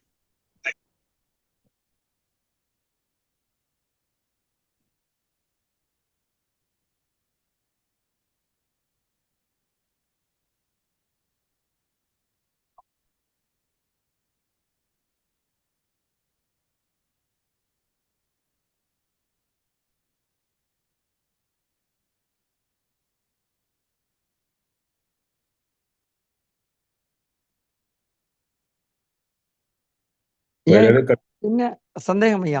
அது மட்டும் நான் ஐயா கேட்கிறேன். இப்போ நம்மளுடைய அந்த முதல் பகுதியில 4 விதமான இயல்கள் சொல்லியிருக்கிறாரு. ஒண்ணு பாவிரவியல், அது விட்டுலாம், பாயிரம். இல்லறம், துறவறம், அதுக்கடுத்து ஊழியல்னு சொல்லிட்டாரு. இப்போ இந்த இல்லறம் அப்படிங்கிற பகுதிக்குள்ள இருக்கக்கூடிய குறள்கள் எல்லாம் இல்லறத்தில் இருக்கக்கூடிய மனிதர்கள் பின்பற்றக்கூடிய ஒன்று கண்டிப்பா. ஆனா துறவரத்தில் இருக்கக்கூடிய நிறைய குறள்கள் இல்லறத்தில் இருக்கக்கூடியவர்களும் பின்பற்ற வேண்டியது அவசியம் அப்படின்னு ஏதாவது ஒரு இடத்துல வலியுறுத்தி சொல்லி இருக்கிறாங்களா? ஏன்னா இந்த இல்லறம்ங்கிற ஸ்டேஜுக்கு அப்புறம் தான் துறவரவியலே வருது இல்லையா? அதுல ப்ராபப்ளி அருளுடைமையில இருந்து இது தொடங்குறதுன்னு நினைக்கிறேன் இந்த துறவரவியல். இந்த இல்லறவியல்ல இருக்கக்கூடிய மனிதர்கள் இந்த துறவரத்துல இருக்கக்கூடிய குறள்களையும் நம்ம கண்டிப்பா பின்பற்றித்தான் ஆகணுமா? ஃபார் எக்ஸாம்பிள், நம்ம இந்த வாய்மை பத்தி நிறைய சிந்தனை பண்ணிட்டே இருக்கிறோம். மனது இதையெல்லாம் கேட்கும் போது இதெல்லாம் நம்மளால செயல்படுத்த முடியாம போயிடுது அப்படிங்கிற ஒரு வருத்தம் வருது. அப்போ ஒரு எக்ஸம்ஷன் என்ன தோணுது அப்படின்னாக்க, இது துறவரத்துல தானே சொல்லியிருக்கிறாங்க, நம்ம இல்லறத்துல இருக்கிறோம், பரவாயில்ல, let us get a small exemption out of this அப்படின்னு மனசு சொல்லுது. இது பற்றி இந்த மாதிரி அறியாமையில் இருக்கக்கூடிய என்னை போன்ற மனிதர்களுக்கு ஐயா சற்று விளக்கம் கொடுக்கணும் அப்படின்னு கேட்டுக்கிறேன். ஓகே, இந்த துறவர இயலுக்கு அவரே ஒரு பரிமேலழகர் ஒரு இன்ட்ரடக்ஷன் கொடுக்கிறாரு அந்த ஆரம்பிக்கிறப்போ. அது அவரே என்ன சொல்லிட்டாரு, இது மேற்கூறிய இல்லறத்தின் வழுவாது ஒழுகி அறிவுடையாராய் பிறப்பினை அஞ்சி வீடு பேற்றின் பொருட்டு துறந்தார்க்கு உரித்தாய அறம். அது ஒரு நேச்சுரல் எவல்யூஷன் மாதிரி அப்படின்றாரு. இல்லறத்தின் வழுவாது ஒழுகி, ஏன்னா அவர் சொன்னபடி எத்தனை விஷயத்த அவர் சொல்லியிருக்கிறார், அதுவே பின்பற்றி முடிக்கிறது ரொம்ப கஷ்டம். அந்த திருவள்ளுவர் இல்லற இயல்ல சொல்லியிருக்கிற இதையே நம்ம எல்லாம் ஃபாலோ பண்றது ரொம்ப கஷ்டம். அப்ப அதை பண்ணி அதனால ஒரு மெச்சூரிட்டி வரும் நம்மளுக்கு. அப்ப அதுல இல்லறத்தின் வழுவாது ஒழுகி, அதுக்கப்புறம் அந்த பிறப்பினை அஞ்சி, அந்த பிறப்பு மேல நமக்கு ஒரு பயம் வரும். அந்த வீடு பேற்றின் பொருட்டு துறந்தார்க்கு உரித்தாய அறம் அப்படின்றார். அப்ப இது துறவிகளுக்கு சொன்னதுதான். ஆனா இதுல இருக்கிறதெல்லாம் நம்ம முன்னாடியே இல்லறத்துல இருக்கிறப்பே இதை கொஞ்சம் பிராக்டிஸும் பண்ண ஆரம்பிக்கலாம் அப்படின்ற மாதிரி தான் அந்த அவர் கொடுக்கிற பரிமேலழகர் கொடுக்கிற உரை அப்படி, இந்த முகவுரை அப்படி இருக்கு. ஏன்னா அதுக்கப்புறம் விரதம் அப்படின்னு ஆரம்பிக்கிறாரு. விரதம்னா இன்ன அறம் செய்வல் இன்ன பாவம் ஒழிவல் எனவும் தம் ஆற்றலுக்கு ஏற்ப வரைந்து கொள்வனன்னு சொல்லிட்டாரு. உனக்கு என்ன ஆற்றல் இருக்கோ அது ஏத்த அளவுக்கு இந்த அறங்களை எல்லாம் செய், இந்த பாவங்களை எல்லாம் ஒழி அப்படின்றாரு. அப்ப நம்ம காத்துக்கிட்டு இருக்கணும்னு அவசியம் இல்லை, நமக்கு என்ன ஆற்றல் இருக்கோ அதுக்கு ஏத்த அளவுக்கு இதெல்லாம் ஃபாலோ பண்ணலாம் அப்படின்னு. ஆனா நீங்க கரெக்டா சொன்னது கரெக்ட் தான். ஏன்னா இவர் சொல்ற அந்த வாய்மையில வர ஹையஸ்ட் ஐடியல்ஸ் எல்லாம் இல்லறத்துல ஃபாலோ பண்ண முடியாது. அது அவரே வந்து அந்த இடம் எனக்கு சரியா பார்க்க முடியல, அது இளறியல் ஒரு இடத்துல சொல்லிட்டாரு, அந்த அளவுக்கு வாய்மையெல்லாம் ஃபாலோ பண்றது ரொம்ப கஷ்டம். அப்ப அது ஒரு ஹையஸ்ட் ஐடியல் இங்க துறவரையல் வருது. ஆனா அதுக்கு தேவையான ப்ரிப்பரேஷன் நம்ம இளறியல்ல பண்ணலாம் அப்படின்றதுனாலதான் இந்த இடத்துல இந்த துறவரையல் விரதங்களை கூட இந்த ஆற்றலுக்கு ஏற்ப வரைந்து கொள்வன அப்படின்னு. ஆனா இப்ப ஜென்ரலா அதை எல்லாரும் இப்ப என்ன பண்றாங்க, இப்ப ஒரு எக்ஸாம்பிளே பாருங்க, புலால் மறுத்தல் கொடுறாரு, அதை வந்து துறவரையல்ல தான் சொல்றாரு புலால் மறுத்தல் அப்படின்னு. அப்ப என்ன, இப்ப இளறியல்ல இருக்கவங்க எல்லாரும் புலால் சாப்பிடலான்னு அர்த்தமா? அப்படி இல்லையே. முடிஞ்சு, ஏன்னா அது சில எக்ஸப்ஷன்ஸ் தான் இருக்கும். இப்போ மிலிட்டரியில இருக்கான், ஆர்மியில இருக்கான், ஒருத்தன் அவனுக்கு வந்து தேவையா இருக்கு சாப்பிட்றான், அதனால பரவாயில்ல. பட் அதுக்காக இளறியல்ல இருக்கவங்க எல்லாருமே வந்து, அது வள்ளுவர் துறவரத்தில் தானே சொல்லியிருக்காரு, நான் அதை பத்தி கவலைப்பட வேண்டியதில்லைன்னு எல்லாரும் நான் வெஜிடேரியனா மாறணும்னு அவசியம் இல்லை.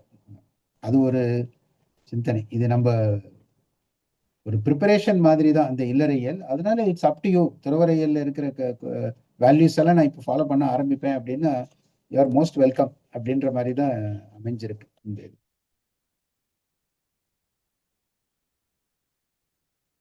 நன்றி நன்றி ஐயா. ஏன்னா மனதிற்குள்ள பற்பல விதமான சந்தேகங்கள் உங்களை மாதிரி ஆட்கள்கிட்ட தான் எல்லாம் கேட்கலாம். அது போக இந்த மாதிரி சபையில கேட்கறது வந்து நிச்சயமா ஒருவேளை தவறான கேள்வியா இருந்தா on the spot I May get corrected அப்படிங்கிறதுனால இந்த அறத்துப்பால் தொடர்ந்து நம்ம பொருட்பாலுக்குள்ள வரும்பொழுது பொருள் சேர்க்கிறத பத்தி பெரிய அளவுல சொல்றாரு. மனதுக்குள்ள அப்பப்போ ஒரு சின்ன ஐயம் வரும். இந்த துறவு அப்படிங்கிறதே வந்து பொருட்பாலுக்கு பின்னால கொண்டு வந்திருக்கலாமோ அப்படின்னு தோணுது. அப்படி பார்த்தா அப்ப இன்பத்து பாலம் முன்னால வைக்கலாமாண்டாக்க அதுக்கு முன்னால எக்ஸ்பிளேஷன்ஸ் முன்னால கொடுத்துட்டாங்க. இதுல 4 பாயிண்ட் இருக்கு, அதுல 3 பாயிண்ட் இருக்கு, அதுல ஒரே ஒரு பாயிண்ட் இருக்கு, அதனால அது அப்படிங்கறது ஆர்டர்லாம் சொல்றாங்க. ஒரு சின்ன மன்னனா இருந்தவன் கூட பிற்காலத்துல துறவு நோக்கி தான் போறான். மன்னனுக்கு உண்டான இலக்கணங்கள் சொல்லும் பொழுது, வினையினுடைய இலக்கணங்கள் சொல்லும் பொழுது, இதுக்கு ஆந்தி காண்றா அறத்தை தொடர்ந்து பொருள் சேர்க்கணும்னு சொல்லக்கூடிய இதே திருவள்ளுவராகட்டும், முறைகளாகட்டும், இப்படியெல்லாம் எக்ஸாம்ஷன்ஸ் பண்ணலாம்னு சொல்லிட்டே போறாங்களே. அப்படி இருக்கும்போது இந்த துறவுல இதெல்லாம் நம்ம ஸ்டார்ட் பண்ணிட்டோம்னாக்க அந்த பொருள் சேர்க்கை அப்படிங்கிற எண்ணத்துக்குள்ள நம்ம எப்படி போறது அப்படிங்கிற ஒரு ஐயம் இருக்கு. எனக்கு தெரியும் ஒரு நீண்ட பதிலா இருக்கும், அவ்வளவு சீக்கிரம் சொல்ல முடியாது. பட் அட்லீஸ்ட் ஒரு கேள்வியை மனதுக்குள்ள இருக்கக்கூடிய ஒரு பாரத்தை இறக்கி வைக்கிறதுக்கு ஒரு ஆப்பர்ச்சுனிட்டியா எடுத்துக்கிட்டேன். அது நன்றி. இல்ல, அது ஒரு நல்ல கேள்விதான். நம்ம அடுத்த நேரம் இருக்கிறப்ப அதை சிந்திக்கலாம். அதுக்கும் பதில் பரிமேலழகர் இதுக்கு எழுதி இருக்கிறாரு, ஏன் இந்த அமைப்பு ஏன் இப்படி இருக்குன்னு அதுக்கு அவரே விளக்கம் கொடுத்திருக்கிறாரு. ஆனா அது அப்புறம் நம்ம பார்ப்போம், இன்னொரு சந்தர்ப்பத்துல சந்திப்போம். நன்றி ஐயா, நன்றி.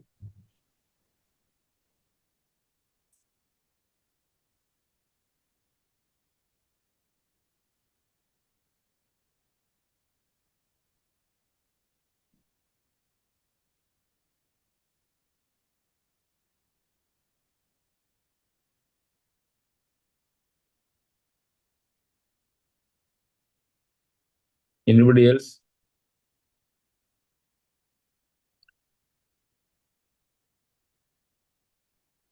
ஒன்னும் இல்லை, இத்துடன் முடித்துக் கொள்ளலாமா? நீங்கள் sir, let's wind up. Thank you so much for inviting me. Okay, thank you. It's good interaction today, Sunday evening, well spent. Thank you so much. It's a pleasure for our group and members, sir. Thank you very much. Thank you, sir. நன்றி. ஐயா திருச்சிற்றம்பலங்க ஐயா, திருவடி வணக்கங்க ஐயா. வணக்கம். வாங்க வாங்க.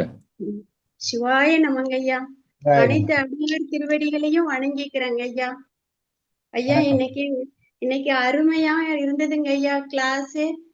என்னாலதான் நல்லா பார்க்க முடியல, கேட்ராக்ட் ஆபரேஷன் பண்ணி 3 நாள் தான் ஆச்சு.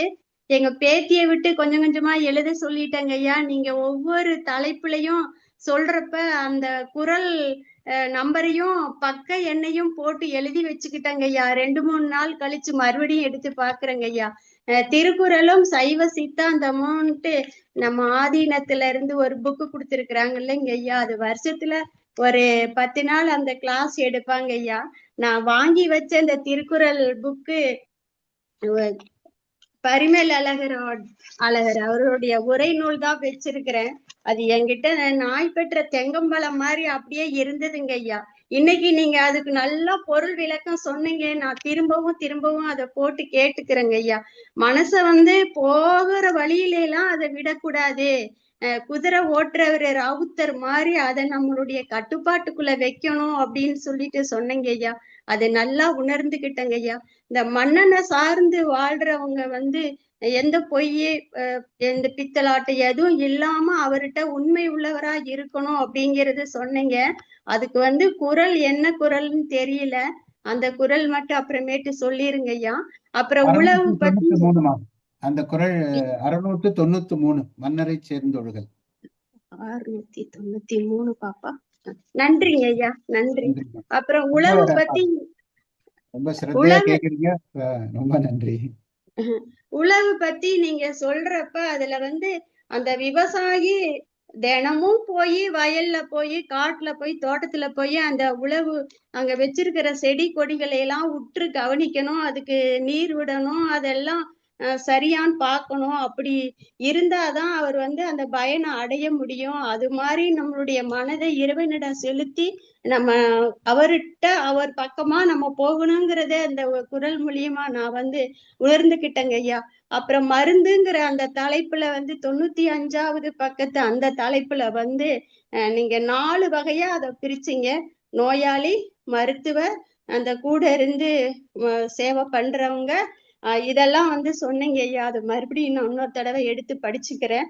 அந்த தீவினை அச்சம் அப்படிங்கிற அந்த குறள்லயும் ரொம்ப அருமையா இருந்ததுங்க ஐயா. எப்பொருள் யார் யார் வாய் கேட்கணும் அப்படிங்கிறதுல நான் முக்குணங்கள் பத்தி நீங்க ஏற்கனவே எங்களுக்கு சொல்லி இருக்கிறீங்க. சத்துவம், ராஜசம், தாமசம் அது மாதிரி இருப்பாங்க. அவங்க வாயிலையும் நல்ல வார்த்தைகள் வரும். அதை நம்ம வந்து நமக்கு எது சாதகமா நன்மை தருதோ அதை வந்து எடுத்துக்கணும் அப்படின்னு சொல்லி சொன்னீங்க ஐயா. அந்த ஐம்புலன்களில் வந்து வாய் வந்து ரொம்ப முக்கியம், அதை மௌனமா வச்சிருக்கணும். முருகர் கூட அருணகிரிநாதரை மௌனமா இருக்க சொல்லி இருக்கிறாரு அப்படிங்கிறதுல உணர்ந்தங்க ஐயா. நன்றிங்க ஐயா. அனைத்து அடியார் திருவடிகளையும் வணங்கிக்கிறேங்க ஐயா. சிவாய நமங்க ஐயா. சிவசிவா. திருச்சிற்றம்பலம். ரொம்ப நல்லா தொகுத்தும் சொன்னீங்க, எல்லாத்தையும் நல்லா கவனிச்சிருக்கீங்க. ரொம்ப சிறப்புமா, வாழ்த்துக்கள். நன்றி.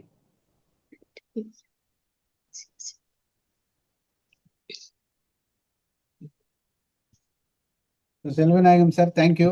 நம்ம meet again sometime. Yes sir, thank you very much. Thank you sir.